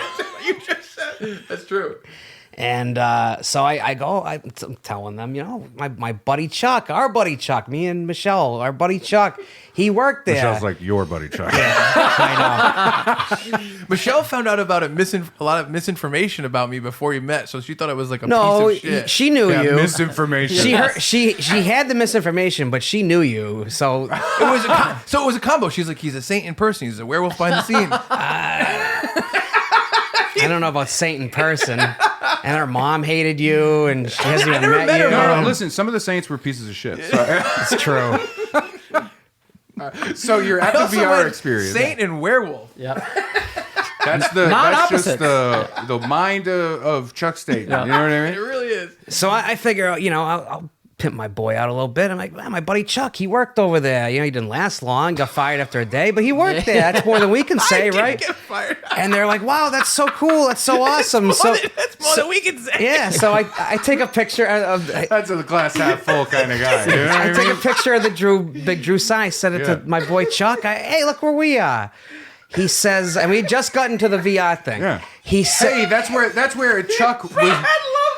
Brad loves my bullshit when it's not towards him. yeah, I do. I'll say I prefer it when it's not towards me. Well, I mean, that's classic, like living in a tyrannical state. Yeah. Where you're like, I support it when it's not Yeah, when aimed it's at me. directed at someone else. Yeah. But I love that idea of you looking over and being like, wow, that's the building where Chuck really put off Drew Barrymore. He may have got fired after one day, but there's more than we can He got say. in the door. We didn't do that. And you know what? Great. Ironically, the way you describe E.T. is the way she describes you. He's like a wet brown creep. Yeah. Portuguese. Is that guy? The wet brown creep? Yeah. So I sent him a picture. I say, look where I am. He's like, oh, that's cool. That's fun. That's interesting. I carved my name in the cement over there. You should go find it. So we had just gotten to the VR thing, and I said, wow, holy shit, Chuck apparently carved his cancel name the over there. VR. We want to see R. We go to Don't you want to see one of the 7 wonders of the world in person? we go to the VR thing, but the whole time Yep. I'm thinking, God, we gotta remember to go looking for Chuck's Pyramids, and you're like, yeah. what about that concrete? Yeah. We gotta get out of here soon. It's dark. It's like 10 at night too, and it's the city, So there's Dangerous. definitely a fucking homeless guy sleeping in front of the building too. But I'm like, whatever, we're gonna find it, So we get out, and I said, listen, we gotta go over there. Apparently, my buddy Chuck carved his name in the cement. We cross what seemed like a fucking 6-lane highway. Cars flying. No end in sight. We're fucking froggering to get over there. We don't even need to be on that side of the fucking street. We made a whole fucking trip across the street. Almost got fucking killed, all 4 of us. We get over there. We all got flashlights. Looking at the fucking ground. Excuse me, sir, you mind moving? My buddy's name might be carved under you. So we're doing this for like 10 minutes, and I'm like, where the fuck is this fucking thing? So I'm like, I'm going to call him. I'm going to get some direction. I call him. Oh, I was just fucking with you. I hear this fucking maniacal laugh. I hung up so fucking fast. I said, fuck this guy. Let's get the fuck out of here. He goes, That's amazing. I was with Rupert. And there's... Oh, of course you were. And me and Rupert. Oh, of course you are. me and Rupert and Jimmy, Yeah. like I said. It's so fun. And Rupert's like... He just like... I'm sure he was. He loved it. He's like, he had 4 people looking at it, and they were just dying. You want to tell That's your fucking fantastic. barbershop story Well, too? especially because This motherfucker. Oh, we've heard some barbershop especially stories. because you had Jimmy checking the front when you carved your name behind the studio. Right. I don't Next time know. it's Oh, yeah, okay, good. I'll find my way to the back. The level of like Tom Sawyer bullshit that this is amazing. You know what I mean? It's so funny. So Tell me about the time you got Jimmy to paint a fence for you. yeah. So What's the barbershop thing? a long time ago... This was when I joined TSD. why don't you tell it from your perspective? Sure. So This is like, you know what? This is like Christmas. Yes. Because I feel right now like I just went over like to meet in-law family for the first time. Right? Isn't he great? And no, but this is what it is like I kind of know it's as if like Oh, I you know kind of me. knew Kalina's brother. Yeah. Right. And it's like, okay, yeah, I think he's a cool guy. Everything's fine. Yeah. And then I get there. And Jimmy, you're like the drunk aunt, spilling all the tea for the let me tell you about. yeah. Let me Yeah. tell you about Kalina's brother, right? Like, and it's yeah. amazing. Yeah, That's great. Please do. So when I got into TSD, Walt said, I'm going to give you your own show, but you got to come up with something. You got to pitch it.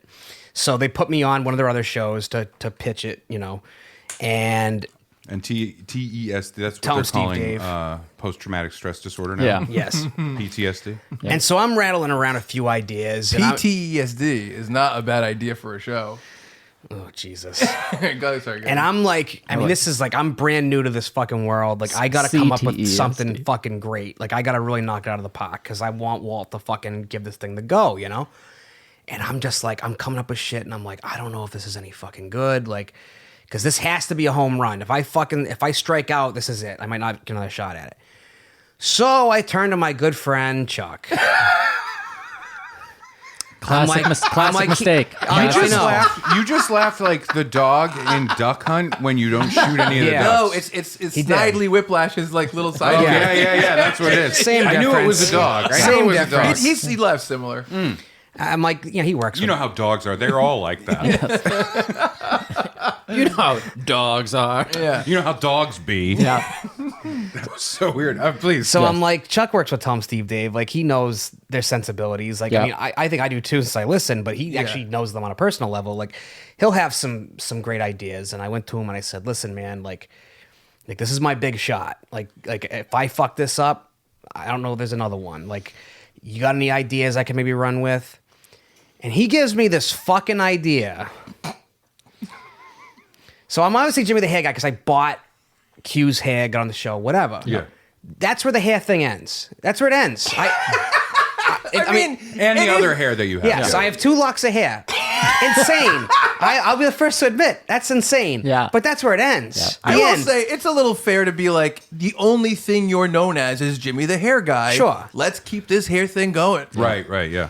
Okay. Well, so I get this fucking, and keep in mind, I brought this idea to Walt.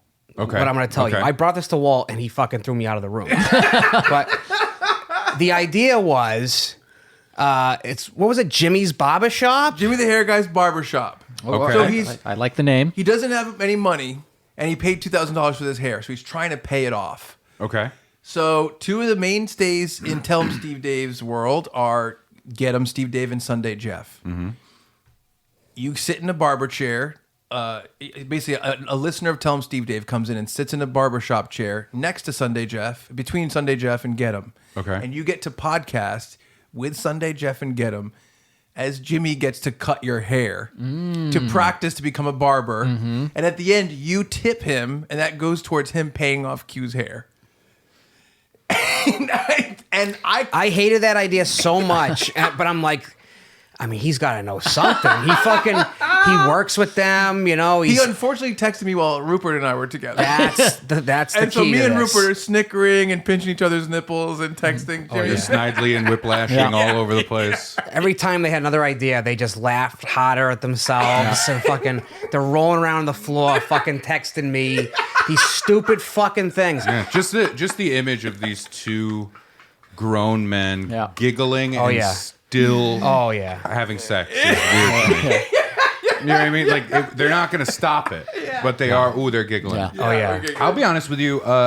Knowing you by name mostly, before we've had this bonding experience, this traumatic experience that connects us for life. It's therapy group. Yeah.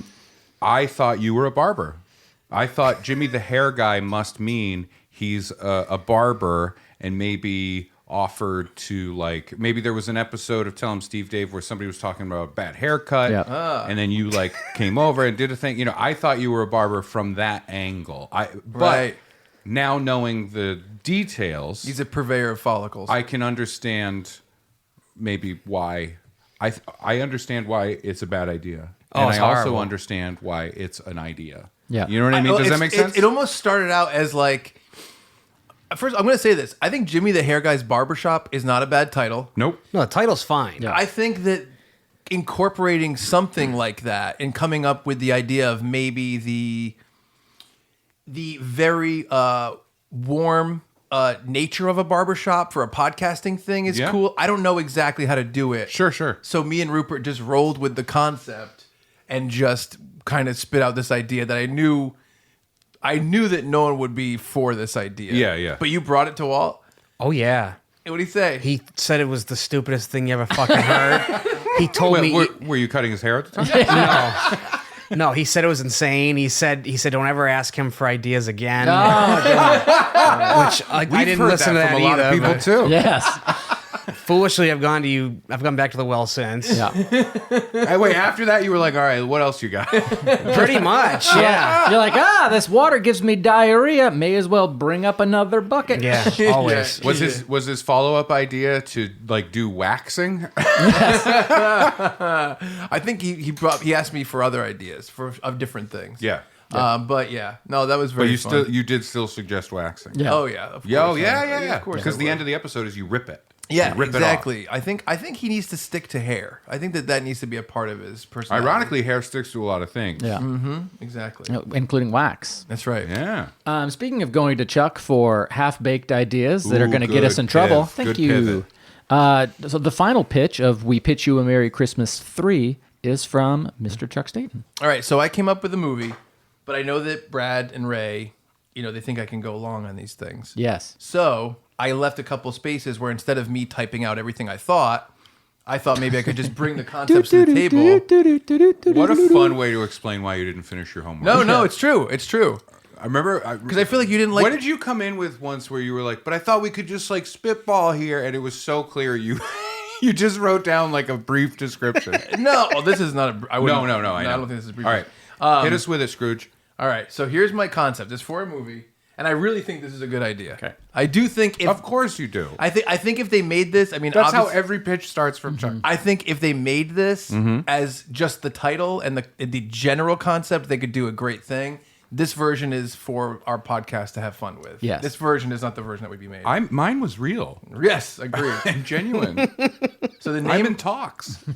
the name of my movie pitch is A Nightmare on 34th Street. Oh, that's very fun. good. That's pretty fun. fun. Yeah. I Yeah. think that's fun. Yeah. Okay, so Nightmare on 34th Street is a Christmas horror movie. It'll take place after Freddy vs. Jason, which is the last movie in the Nightmare on Elm Street series. I'm so sorry. I just realized before we started recording today,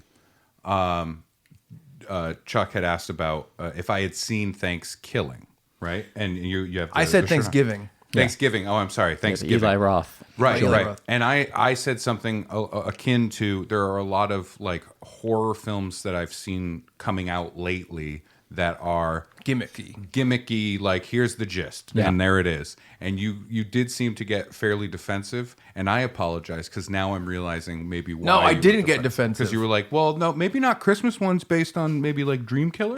No, I didn't get defensive about that. I know. I got defensive when you compared it to Thanksgiving, which is what's on Jimmy's shirt. Just 'cause I don't know. I mean, you know, Yeah, Thanksgiving is. I love Thanksgiving. Oh, it's insane. Yeah, it's like I said, it's similar to the Ginger Dead Man in terms of Gotcha. schlock. Have you seen Beaster? I would love to see Now Beaster. that's a pitch. God damn. Beaster's not bad. Not at all. I mean, It's bad. I guess it Yeah. depends on what the beast is. well, we got to look at like what our little group, for getting feedback is right Yeah. right Yeah. now. You know what I mean? yeah.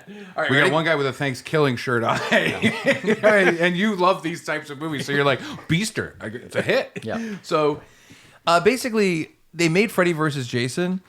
And then I think what happened was the company that owned Freddy just decided to do a reboot, Yeah. pretty soon Yeah, after. yeah. And the reboot was like really poorly received. It didn't really sit in the spirit of Nightmare on Elm Street to me. So that was Freddy. That was Robert Englund's last time playing Freddy Krueger, and the last chapter of the Freddy Krueger that we know. So this would be a follow up, like not a follow up to that necessarily, but the next movie in that series. Okay. Would it have Robert Englund in it? Yeah, Robert Englund is Freddy Krueger in this. But this is like 2000. When Is he aged back down? Well, when did Freddy vs. Jason come out? 2004? So this could come out in 2005 or 6. Okay. You know what I mean? Like it's just the next one that they never made. Okay. Gotcha. All right. It's October 31st in Manhattan, and we open on the annual New York City Village Halloween Parade. This year, to make the event more exciting, the mayor has hired professional impersonators to play famous horror characters. We see a very accurate Michael Myers. We see a xenomorph alien queen costume made up of 3 people working in tandem. And in tandem does not mean 2, it just means in a row. And an old school Lon Chaney type Wolfman. Yeah. The mascots are everywhere. A man in a hood walks up to the Freddy Krueger mascot. The Freddy Krueger mascot is sneaking up on a little girl with his knife hand ready to slash. The man in the hood smiles at what is to come. The mascot reaches his knife hand back and quickly grabs the little girl by the shoulder, spinning her around and putting a lollipop in her trick-or-treat bag. The man in the hood frowns. The little girl says, "Thanks, Freddy," and the mascot waves at her. She scampers off. No problem, bitch. So I was originally going to have a lot of Christmas bitch things, but Rick and Morty did. But that's our thing. But Rick and Morty did Freddy Krueger as a character where he said "bitch" after everything. Yeah. And he says it, and I'm like, I just don't want to rip off that I know. joke. It's too hard, though. Even though it's so accurate. Yeah. And it's so fun. But I feel like we were doing Freddy Krueger saying bitch after everything before that episode came out. Could be. Could be. I'm I going to do call love Dan it. and have a little word with him. I do love it. The mascot Freddy turns around and he's face to face with the man in the hood. The man in the hood. You ought to be ashamed of yourself. Don't you realize there are thousands of children lining the streets? They're waiting to be terrified. The man in the hood pulls mascot Freddy close, and the mascot Freddy suddenly gasps as we hear a stabbing sound. The mascot Freddy falls to the ground, bleeding out of his abdomen. We pan up to where he was standing, and we see the man in the hood with his arms stretched out, and at the end of it, a bloody glove of finger knives. The man in the hood reaches down and picks up the mascot Freddy's hat. He pulls back the hood to reveal Indiana Jones, the OG Freddy Krueger, played by Robert Englund. Yeah. So here's a couple beats, because I didn't want to script everything out because it would take longer. Right. The original Freddy puts on the mascot's entire outfit, and he begins scaring the children and adults throughout the Halloween parade. He becomes the most talked about and frightening mascot in the Halloween parade that year. But he doesn't kill any of them? Well, Freddy Krueger kills in people's dreams. But he just killed that guy. He does that. I mean, yeah, he killed that guy as being like, you're impersonating me. Yeah. But in general, he likes to. So I don't know Terrorize in dreams. Yeah. Yeah, but did you watch the later movies? Yeah. I've Essentially, seen all they of them. covered up all the killings, and he Right. lost all his power, so he couldn't get into their dreams. Yeah. So he tries to inspire. I just feel like if real Freddy is there and there's people around, I don't see Freddy going, No, he you wants. know? Well, he wants to, much like this plot of Freddy versus Jason. Yeah. He wants to inspire fear to make people remember him. If he kills Got it. them, Yeah. it Okay, doesn't spread. now I'm with you. Now I'm with you. Yeah. I know it's kind of a part of the lore that became part of it later on. That would be funny, though, just the idea of him like, oh, I want to, but I'm not going to do would. it. Well, You're he- lucky. You're lucky. He wants everyone to remember the murders. Yeah, you're lucky, Okay. bitch. Right. So now we're gonna meet our main character. Yes. The next day, we meet Jimmy, a true crime obsessed lunatic working at the post office. Oh, God. Which is where Jimmy works. He works at the post office. Oh, Jimmy the mail guy. Yeah. Yeah. All That's day. fun. All day he listens to true crime podcasts. He's an unofficial expert in this movie. He sees footage on his phone of Freddy Krueger at the Halloween parade. Adidas. All day I dream about serial killers. He's really impressed. Wow, that looks like the real killer from the Springwood murders. Jimmy was a simple man, a scruffy, rat-faced invalid. Oh God. Oh, invalid at the mailroom. Standing at 411, Jimmy walked around the streets. of Phil- 411. Where is this 411 shit coming from? Good God. Jimmy walked around the streets of Philadelphia with a Boston accent and the vocal cords of a 10-pack-a-day smoker. His laugh sounded like the devil queefing, and he constantly punctuated his sentences with phrases like, oh my God, and fuck if I know, which is what he says all the time. Fuck if I know. This is starting to sound like an off-brand Chucky doll. Yeah. You pull the string. Fuck if I know. First of all, he looks like an off-brand Hey, Chucky. come on. Did It's Jimmy, Christmas. Did Jimmy have some kind of brain damage? No, not per se. But let's just say he's Forrest Gump-like. A simple boy with simple needs and a simple mind.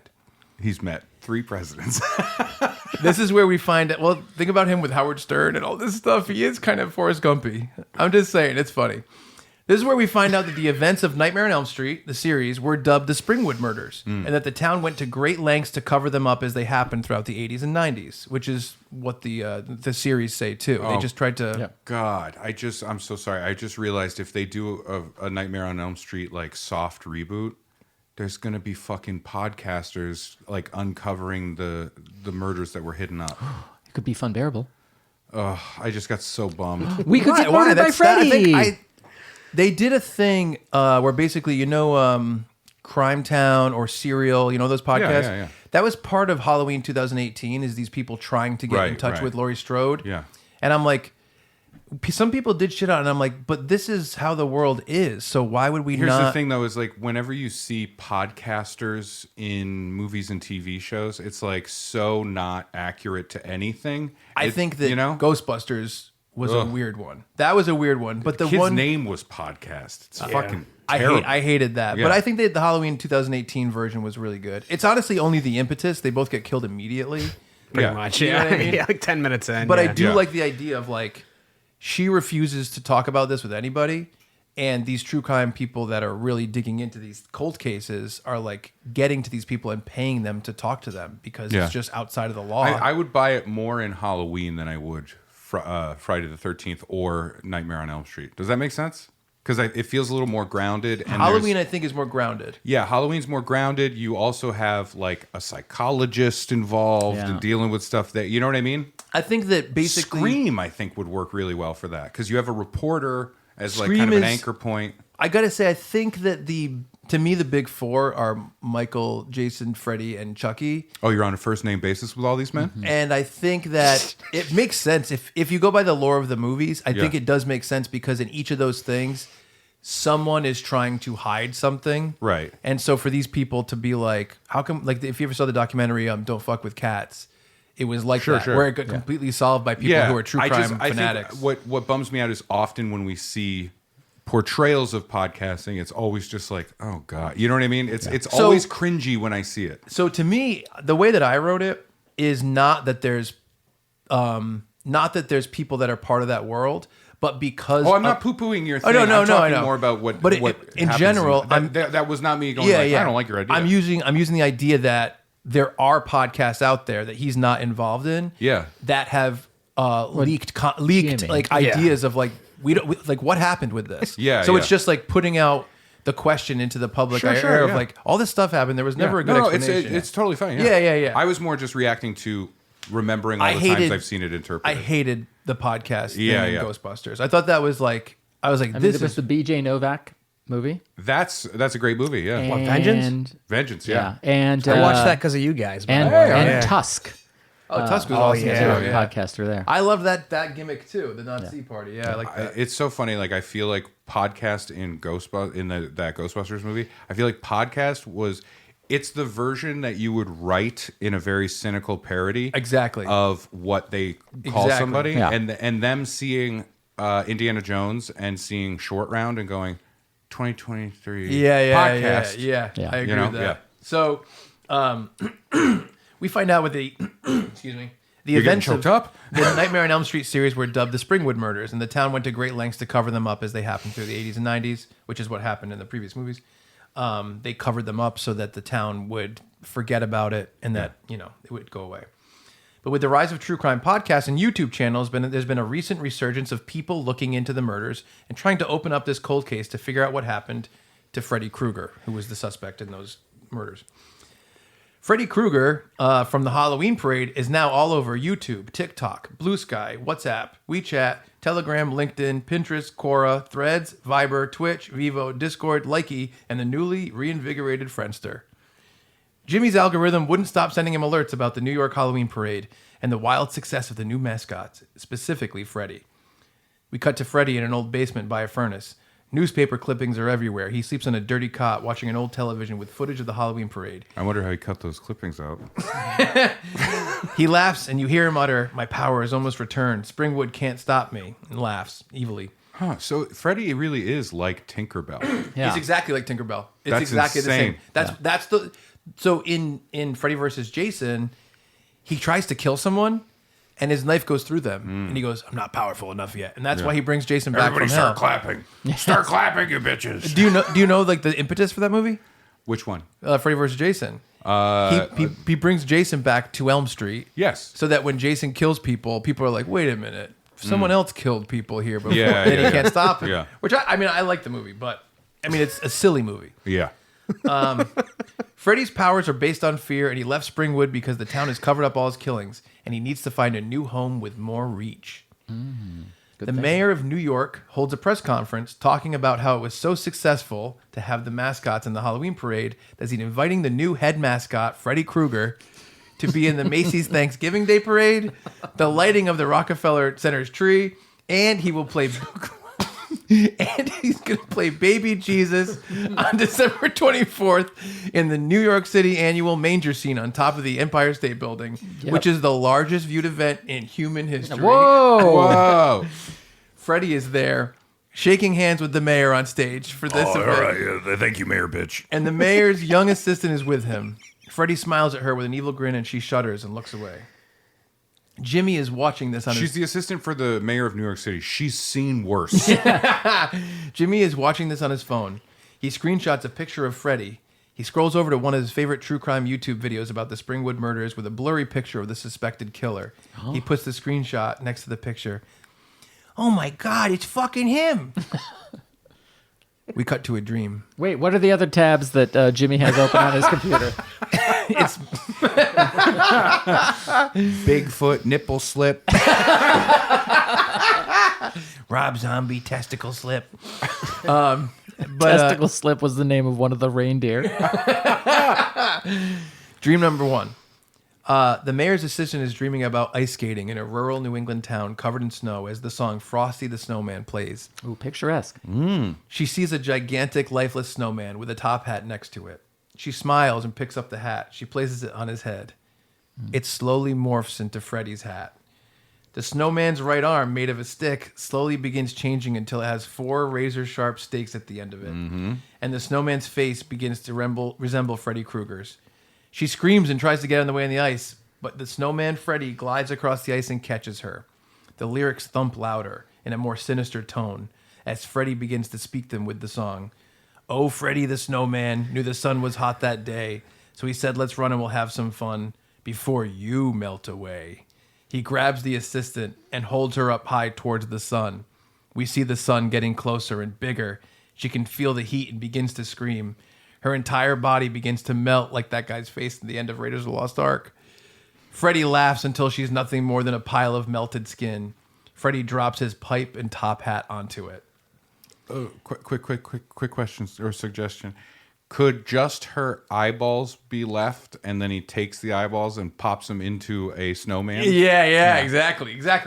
So the concept for the dream is that it's either going to be like a Christmas song or a classic Christmas movie, and he's going to manipulate something to be in it. So this is where I left space for us to play a little bit. Okay. So that was the first dream. The second dream, I thought about the idea of a Christmas story with You'll Shoot Your Eye Out. Oh, it's good. Yeah. And you could play with that. So what would happen, I think... What about the vicious dogs, the Bumpus's hounds? Yes. A bunch of stuff could happen. Okay, yeah. In a row. Yeah. But my idea would be throughout or the thing... what I like to remind people of, I'm so sorry to cut you off. What I like to remind people of, if you watch A Christmas Story, it's important to remember that all of the children likely come of age when World War II starts. So they all get drafted. And go die in the war. Just a fun thing to remember. So there's, the guy finds a gun, he tries to shoot Freddy, it's bouncing off, whatever. Maybe it hits him in the eye. Yeah. I think the death is tongue to frozen pole. Yeah. He pulls it off. Pulls their whole insides out through the tongue. Yeah. That's fun. Just by the tongue. So he grabs their cheeks from behind and he pulls it and it starts pulling It out. it just inside pulls- out. yeah. Yeah. So that was... Jimmy's on board. I love it. So my idea is... what do you think of the concept? Nightmare... I mean, minus me being your fucking main character, I think that's a fucking good I do idea. think if they came out with a Nightmare on 34th Street... Oh, yeah. It's like this would breathe new life into the franchise, and they're like, we're just going to make it a Christmas series. The only downside is England can't do it now. Oh, for sure. You know, in it's 2024, just- he can't do it. No, Yeah. for sure.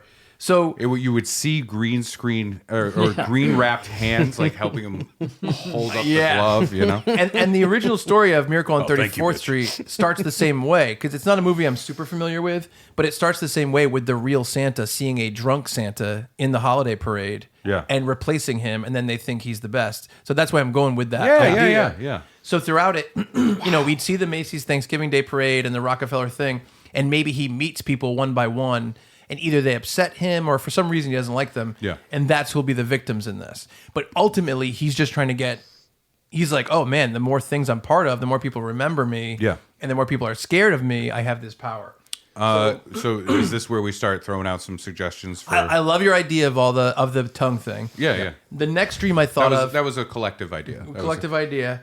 I love the idea of how the Grinch Stole Christmas, and because I'm imagining him sliding across the floor like that. Isn't that good and scary? Like that would be awesome. Oh, yeah. And you can even see him going between the houses the way he does.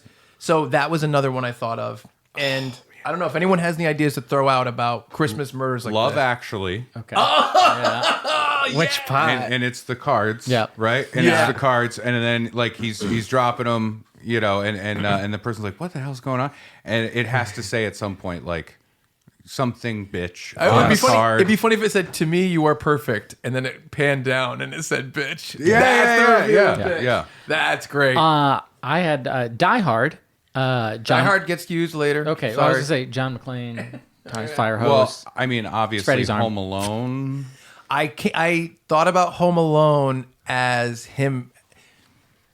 Yeah. I think he flips it on a kid, and I think in that one, the Kevin McAllister of that is just getting horribly mutilated with all the traps in the house. So there's an ending scene that originally was going to be from Home Alone that I'll fill you in after. I figured out a better ending, I think. Okay. But that's a great one too. There's so many traps. It's perfect to work with. Sure. But there's a lot of places to go. Oh, yeah, I yeah. love him as the Grinch. I love him as in Christmas Story. I love him as the Snowman. And then it's like there is Rudolph to play with, and there's a lot of stuff to do with that. Whether he's going after Rudolph or It's a Wonderful Life. Is there something there? Man, Freddy Krueger in black and white. Yeah. that's hilarious. Wonderful That's Life. great. literally lassoing the moon. Yeah. Oh yeah. I don't See? know, something. There's a lot of stuff. There's a lot of Something. ways to play with it. Yeah. All right. So Yeah, the floor splitting open and the person drowning, whatever. Yeah. perfect. Or Christmas Carol too. Yeah. Oh, yeah. Christmas yeah. Carol's a good one. Oh, my God. There's Yeah. too much to play with there. Exactly. Yeah. This is it's a fun place to play. And Ray has brought this up before. I don't know. Actually, I don't know if he's brought this up on the podcast. You've told me that you enjoy the Freddy Krueger series more than the other slashers because they can be so imaginative because it all takes place in a world of dreams. Yeah. And I feel like using that as a way to reference these Christmas movies works in a for real sure. setting, which is No, fun. I think that's fun. All right. Absolutely. So as these dreams are happening and people are showing up dead, Jimmy begins reading about the deaths and putting the pieces together. He realizes he needs to stop Freddy Krueger. The problem is that Freddy only kills people in their dreams, so there's no evidence. Finally, Jimmy convinces the DA to bring Freddy to court. There's a big leap here. Freddy continually pleads not guilty. I'm just an actor playing a part of the mascot, Freddy Krueger. Finally, Jimmy pulls out his trump card. He brings in bags and bags of mail from his job where he's asked people who are the friends and family of victims of Freddy Krueger to tell the judge they know this is the real Freddy and he needs to be put to death. The court finds Freddy not guilty. Yeah. It is December 24th. Freddy is free. Tomorrow night, he will play the baby Jesus in the manger scene on top of the Empire State Building. And when that broadcast goes out to the world... he went to court and was on trial for this, but the mayor was just like, at no point was like, maybe we should get a different baby Jesus. It's not guilty. This mascot is bringing in numbers, The mayor's just like, well, let's wait and see what the jury says. He's like, I saw that canceled special. I can't cancel Freddy Krueger. He's too popular. That was a love quick him. trial too. I mean, that happened in like Oh, a it was day. a quick It trial. absolutely Quick was. trial. Yeah. When the broadcast goes It out was to a real the world boomer trial. from the Empire State Building, he'll scare each and every viewer, giving him more power than he's ever had. Oh, no. Jimmy is helpless. He's back at work sorting mail. He doesn't know what to do. He's watching Christmas movies, and we keep cutting to moments where people are experiencing Christmas miracles and messages that on Christmas anything can happen. Mm-hmm.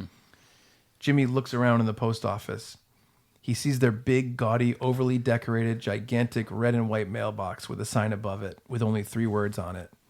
Letters to Santa. Jimmy thinks to himself for a second. No, what the fuck am I thinking? That's crazy. I made that fucking sign. Those letters go nowhere. But he stops for a second. Do I have any other fucking options?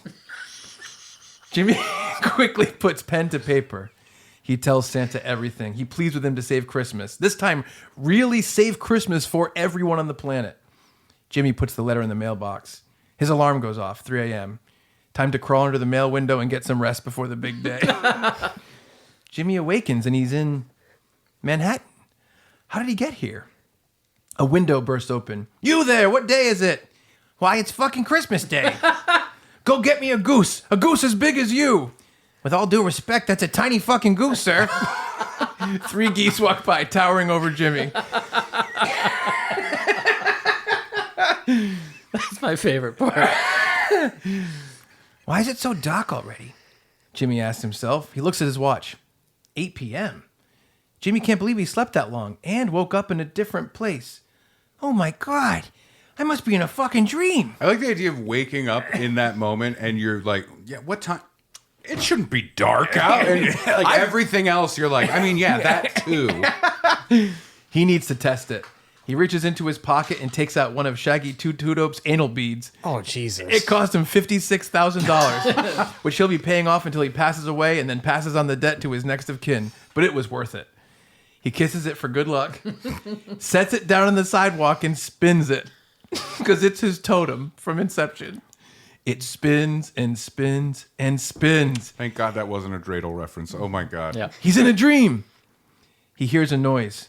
The annual New York City rooftop manger scene is about to start. Wow, the moment where Freddy will take over the world. Jimmy knows this is a dream and it isn't the real thing, but this is an upsetting preview of what's to come in less than 24 hours. He walks to the front of the building to look up at the scene. As the manger scene starts, which they're performing like a full play, someone nudges Jimmy and hands him a piece of paper. Jimmy unfolds it and starts reading without looking up at this generous stranger.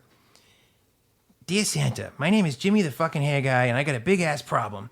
No, not like that. I was able to get Shaggy's beads out of me by prodding up around there for a while at a glory hole. Why is Shaggy gotta take a hit in all this? My problem is Freddy fucking Krueger. Wait a minute. I think the issue is like I don't know the other guy's name. I only know Violent Shaggy. J. Violent J. Of course it was Violent J. Yep. Damn. Wait a Shaggy's minute. better though. Wait a minute. This is my letter to Santa. Who the fuck? Jimmy slowly looks up. Black boots, red suit, white trim, white beard. Oh my God, it's... Santa begins to speak. That's right, Jimmy. It's me, fucking Santa. Since this was Jimmy's dream and Jimmy had never heard Santa, the real Santa, speak, Santa took on the attributes of Jimmy's delicate cadence. The fuck are you doing here? I got your letter. I'm here to stop Freddy. But this isn't real. This is my dream. Exactly. It's your dream. Who do you think his target was tonight, Jimmy? The day he got dragged to court and almost lost it all. Oh, so the court was in session on December 24th? Yeah. Okay. Jimmy Christmas Eve court. I got jury duty. Jimmy gasped with a fuck. That's right, Jimmy. Freddy's coming for you. We're in his world now. This may be our only chance to stop him. In this version of dreamy, idyllic Christmas time Manhattan, Jimmy and Santa walk the streets looking for Freddy. Things from famous Christmas movies that happen in New York happen all around them, but with deadly results from Freddy's influence. Each of them is an attempt on Jimmy's life, but can't Santa keep saving him. Ooh. Yeah. Will Ferrell crashes and burns alive from the end of Elf. Kevin McAllister and the Bird Lady get pecked to death from the end of Home Alone 2. Finally, they realize Freddy is at the top of the Empire State Building, ready for his role. Santa looks at Jimmy. They look up at the building. Santa says, "Do you know what we have to do?" Jimmy nods. "Welcome to the party, pal." Oh God. Both Jimmy and Santa become twin Bruce Willises in Die Hard. They run barefoot through glass. They send a dead guy down an elevator shaft. They become friends with Carl Winslow. They crawl through a vent. Santa attempts to reconcile with his estranged ex-wife. It's really fun and very stupid. So they get to the roof, and this is where I thought we could play with the ending a little bit. Okay. Because Okay. the idea, because like in Die Hard, there's a secret gun. In one of the Nightmare on Elm Street movies, you can pull him into the real world to kill him. Can Santa kill him? It's a really interesting situation. Because to me, I think we need to be in a dream for the conclusion. You know what I mean? Yeah. With a Freddy Krueger movie. Unless they pull him into the real world. Yeah. It's tricky. It's tricky because right now, with it being in the dream world, Yeah. we're kind of left to this idea that it's not actually Santa, so it's just a dream of Jimmy's mind. Well, and yeah. so is Santa real? Are we getting Christmas magic? So this is what I thought. I thought Yes. that they could defeat Freddy in the dream, and then Jimmy could wake up and he could see that all over the news, you know, the baby Jesus is missing, Freddy. And like he could be like, "Wow, we did it." He goes, Freddy. I knew who you meant. Freddy. and he could be like, "Oh my God, like." Wait, he's like, was Santa real? Blah blah. And then there's some evidence that Santa is real. Yeah, it's knife wounds in Jimmy's side. Yeah, something like. I think Jimmy and Freddy are fighting, and it's not going well for Jimmy. I'm very sorry. And then then Santa basically says like, Freddy thrives on fear and hate and pain. And that's not what Christmas is about. Christmas is about love and family and support, or whatever nonsense it is, and hope. And hope is the opposite of fear. And All right, Yoda, chill out. right, and then Jimmy comes up and he's got two knife glove hands on. Schnick, schnick, schnick. Well, I was thinking about. Candy canes. I mean, I Ooh. love. I love that concept of like using Christmas magic is the opposite of what makes Freddy scared. Yeah. I also thought of the idea that they kind of like try to defeat him, and Santa's like, "I knew I couldn't defeat you." He's like, "But there is one thing, and we have to set this up earlier, and it's similar to a part of your Indiana Jones pitch." he has his sack where you can get anything you want out of it. And he goes, "Hey, Jimmy." He goes, "Who do you want for Christmas?" And he's like, "Who or what?" And he goes, "Who?" And he goes, "Jason Voorhees." And they pull Jason out of the sack because he killed Freddy. And Freddy, I don't like the idea of Santa conjuring Jason. You know what I mean? I don't like that. You need Because then it's a real like the old lady who swallowed a fly. You know what I mean? You just gotta keep bringing out more and more. Santa says, "Who do you want to conjure? You need something of theirs." And Jimmy looks at I believe it was an anal bead. He's like, "Get me the good insane clown."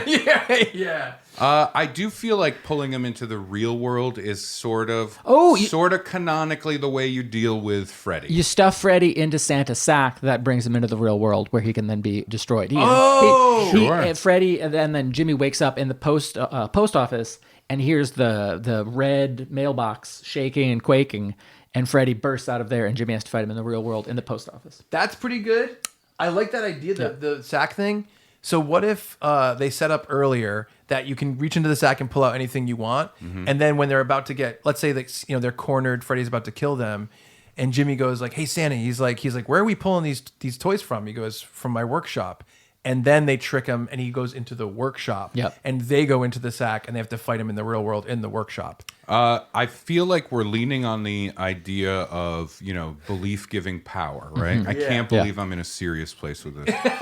I love cracking this shit. So here's my pitch for this ending. Yeah. I think you get to a place where the dream has ended, and perhaps waking up on top of the Empire State Building, where it's very much like some of the Freddy moments where we've seen like sleepwalking happening, or like the kid going upstairs that aren't there, that kind of thing. So the dream logic gets him to the Empire State Building, where this big live event is going to happen, and belief gives power. And in that moment, Santa arrives in some way, doesn't do anything to hurt anyone, including Freddy, right? Okay. You can't have Santa fight or anything like that. Yeah, right. But he's there. Everyone sees this. It's broadcast all over the place. Belief in Santa through the roof. Yep. Freddy's power gone. Yep. Santa, using Christmas magic, turns Freddy into a little doll, a little Freddy action figure. Yeah. And it's very much like a "we're all done here" kind of vibe, where Santa's just like, "Oh, thank you very much." And the elves are all running around fixing things that have been destroyed. Yeah. They're just doing it very quick. It's like it's the end of Time Bandits when God shows up and like everybody's getting shit fixed up. And then Santa takes the doll, and Jimmy's like, "What are you going to do with it?" Right? And he takes the doll, and he's like, "No, I'll take care of it." And he puts it in the sack. Yeah. Right? Like, okay, we've done it, but it allows for a sequel if you want to do one. Can I lay some runway for that idea? Ooh, maybe he puts the doll, it's post-credits, he puts the doll on a little shelf with all of these fucking killers. Yeah. And they're all there. There's a Michael Myers, a Jason Voorhees, a Chuck Staten, a Chucky doll. Well, can I lay some runway for this? Sure, yeah. So Freddy is at every one of these events because it's Halloween Parade, Thanksgiving, Rockefeller, Manger. He does scarier and scarier stuff at each one. He keeps thrilling the world, and so he's gaining power. Yeah, so people really are tuning in. They want to see what's next. Yeah. We want to see what's next, and he's in his workshop, and he's like kind of talking to himself about, or thinking at least, that he's going to come up with the scariest thing ever, and he's going to stay in the, permanently. He's going to infect the nation's mind. Yeah. And when Jimmy and Santa start teaming up, Santa is like, "Listen, like I can't reveal myself to anyone. No one can know. Like that's part of Christmas magic." And he keeps talking about how he needs to like not tell anybody about him, and no one can know that he's real. Finally, when they're in the moment where Freddy's gonna win, he's gonna do this scary thing, and everyone's gonna do this. That's when Santa's like, "Fuck this." Maybe even says "fuck this," which would be great. Yeah. And Santa reveals himself to the world, and it completely overshadows Freddy, like you said. Yeah. And the hope and belief in Christmas and magic goes to the roof, and all the fear is nothing. Yeah. There's no headlines for Freddy. Yeah. It's all about that. This is the end of Bill and Ted's Bogus Journey, where the villain of the piece, Denomalos, shows up zaps the TVs, and now everyone across the world can see it. Yep. And in Freddy terms, I think what you see is a shot of a cameraman holding on to the broadcast camera, the handlebars of it, and you see AV wires like going into the skin. That's great. And he's like, I can't, you know what I mean? Great. Like that kind of thing. So it's his own undoing. So him bringing everybody together to see this thing. Yes. Using his Freddy dream stuff. Yeah. You know, now Santa's there and completely usurps him. Ooh, here we go. Yeah. I'm the mayor of New York. Jimmy, we don't have anyone to play baby Jesus in this Empire State Building. Yeah. What do you think? And they hold up. It's diaper day. All you have to say is "God bless us, everyone," in the most cherubic way you can. God bless us, fucking everyone. I like the idea. Oh, Jimmy! And he goes like this. And No, it has the mayor is like slightly off stage talking to a new assistant, Yeah. saying like, "Well, now who's going to play the baby Jesus? And nobody's going to fit into this." And it's like a little onesie. and the whole time Jimmy's talking about how there's never any spotlight on him. No one ever cares about him. All this stuff like that. Yeah. I think this is pretty good. And his leg was injured fighting Freddy, and he's got a little crutch, so he can say "God bless us, everyone." And he wears a diaper, so he just has to strip down to that. Why in not? general, yeah. Yeah. I do think In general. I gotta say, like, for a Nightmare on 34th Street, Yeah. I think that's pretty good. No, it's fun. If It's that, fun. if that very was fun. made and they really used the dreams to play with Christmas stuff that exists, Yeah. and they did this thing at the end, and Santa came, and that the hope of Christmas overshined the fear, that would be awesome. Yeah. Like, that's Yeah, a cool ending. See, I knew I could bring it to the table. We'd knock it around and have some fun. Yeah, That's good You stuff. could take one of the kills from one of the movies when Carlos, who has hearing aids, Yeah. and then the chalkboard. You Yeah. know, he has the nail. Nice hearing from you, Carlos. Oh, yeah. That is my favorite of all of the Freddy movies. Oh, that's great. I love that one. I liked You Forgot About the Power Glove. Yeah. Because I was like, yeah. I know what a power glove is. Forgot about So the power. here was I'm my- in on the joke. So here's my original ending. Oh, but I didn't say the thing. So with the good, nice hearing from you, Carlos thing, you do "It's a Wonderful Life" every time a bell rings, but it's Freddy like on a clock tower bell, Yeah. and the guy going like with hearing aids, and he's hammering the bell. Oh, He's like, yeah. You know what I mean? Excellent.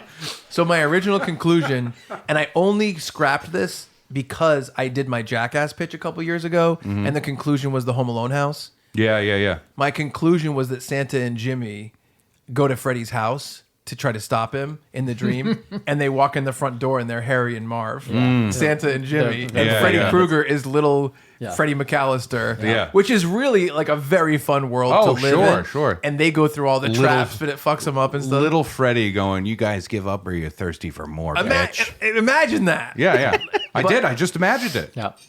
Let's for real quick. If they actually did go in this direction, and like 2 or 3 years after Freddy versus Jason, they were like, "We're just gonna do a Nightmare on 34th Street and see how we do," and they play with all these things. Yeah. I think people would really like it. Can I say? I will say this. I've had a lot of fun playing with it here. I like it for Pitch You a Merry Christmas. Were this to have or happen now, have happened or happen now, I would fucking hate that. I would absolutely fucking hate it. I love playing here. Oh, I would love So that. you don't want the story by credit on it? No, I'm just saying. You asked like people would love it and stuff like Pays that. I genuinely think $250,000. I would. Can you imagine though? For real, pretend none of this happened today.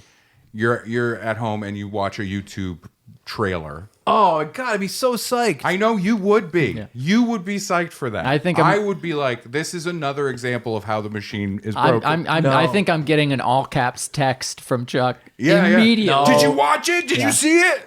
To me, Deadpool and Wolverine is a very similar type of thing. That's all I'm gonna say. Yeah, they took a beloved like holiday that everybody connects with, all the people that celebrate Christmas, and for religious people, it's a very important time, and that's what they did with Deadpool and Wolverine. No, I think that we're past the point of like there's not good anti-Christmas movies. There's definitely a bunch of those. Yeah. I think that Die Hard is like the ultimate one, but I think that Violent Night is like that was really well received and a very fun project, and there's a lot of stuff like that I think is like pretty well liked. But like I said, I think it's fun for here. If it existed in reality, I think if it existed in reality, I'd be very cynical about that. I think I'd be cynical, but I think I'd watch it. Oh, of course I would not in watch the it. theaters. It would be great. No, I wouldn't be like, oh, I can't wait for this to come out. You know what I mean? I do. Yeah. I think that it would be a fun way to make the franchise evolve. I would, as opposed to I would doing give the you, reboot. I would give you the reins for the next Nightmare on Elm Street movie. Oh, I would love to do this. And then let's keep it going. Next year, out comes Candy Cane Man,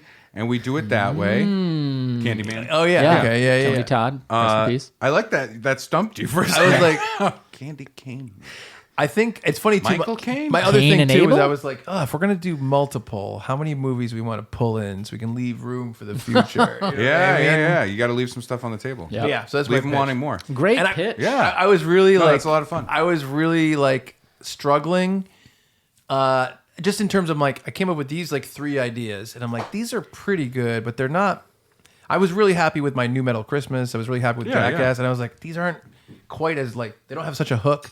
But A Nightmare on 34th Street is almost like I can't believe no one's come up with the concept for a parody something. Oh, sure. Like in a sketch or whatever. Yeah. No, it's super fun. And It's let like me a be clear, Simpsons- like I said, I think it's very creative that you came up with it. It's a good thing. It's perfect for the show that we're doing and all that stuff. I don't want you to feel bad that I said I think it's like I would find that bad if it existed in reality. I appreciate that you feel that way. You know, I think if I saw a trailer for that, I'd be like, this is a 30 Rock joke. This is like what would be playing on a TV in 30 Rock. Yeah, does that make sense? Leap year. Yeah. Well, that's why I'm surprised it hasn't been done. I thought it would have been done on something like The Simpsons or 30 Rock, Right. or wherever. Where I there would could be a fake thing. interested to know from the studios, you know, because they're getting pitches that, you know, obviously every franchise thing gets pitches where they're like, no. Yeah. I wonder if anybody's ever pitched a Christmas Nightmare on Elm Street. Yeah. I mean, and then the name know? is so perfect to combine. It's It's almost weird that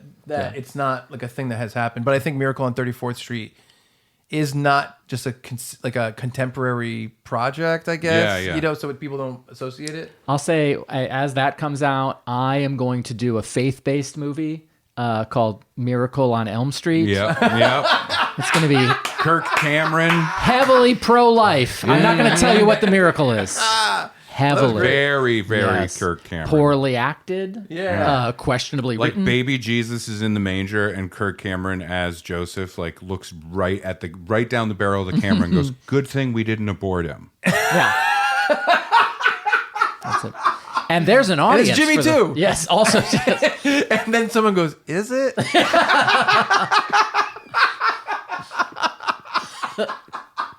he bites the finger. Why does the baby have teeth? It is a newborn. Well, Does that baby have orange soda? Is there orange soda in that baby's bottle? very fun pitches from the room.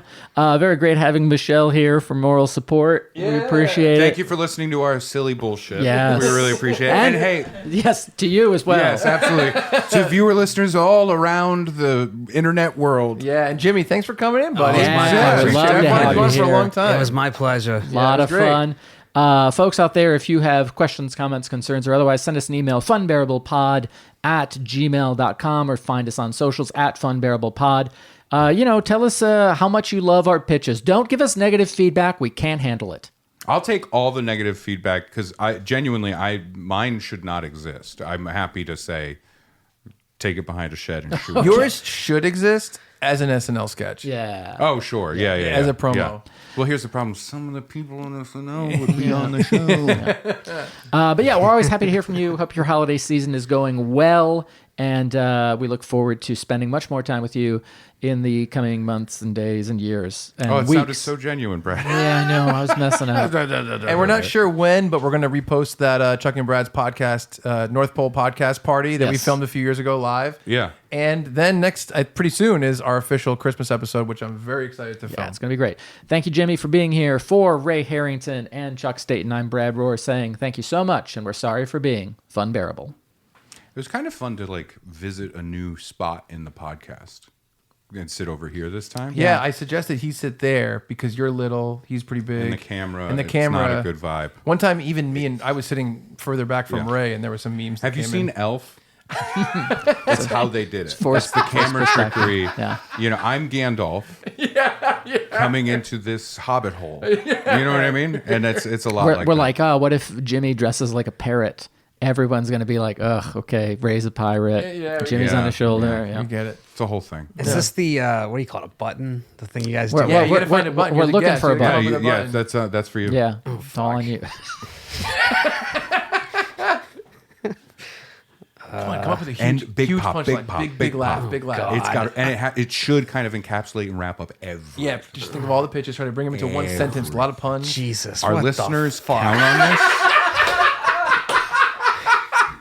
Our listeners count on this so Yeah, much. this is what they look They forward they to. really like this is the thing, and now it's Christmas and it's like a whole thing. Yeah, it's bigger, They're bigger stressed out. audience. Think about how stressed out the people are right holidays. now. It is like my favorite part of the show. You know? That's what I'm saying. Yeah, I believe in you. I think we can do this. Good fucking lord. All I right, have no 3, idea. 2, 1. Fuck.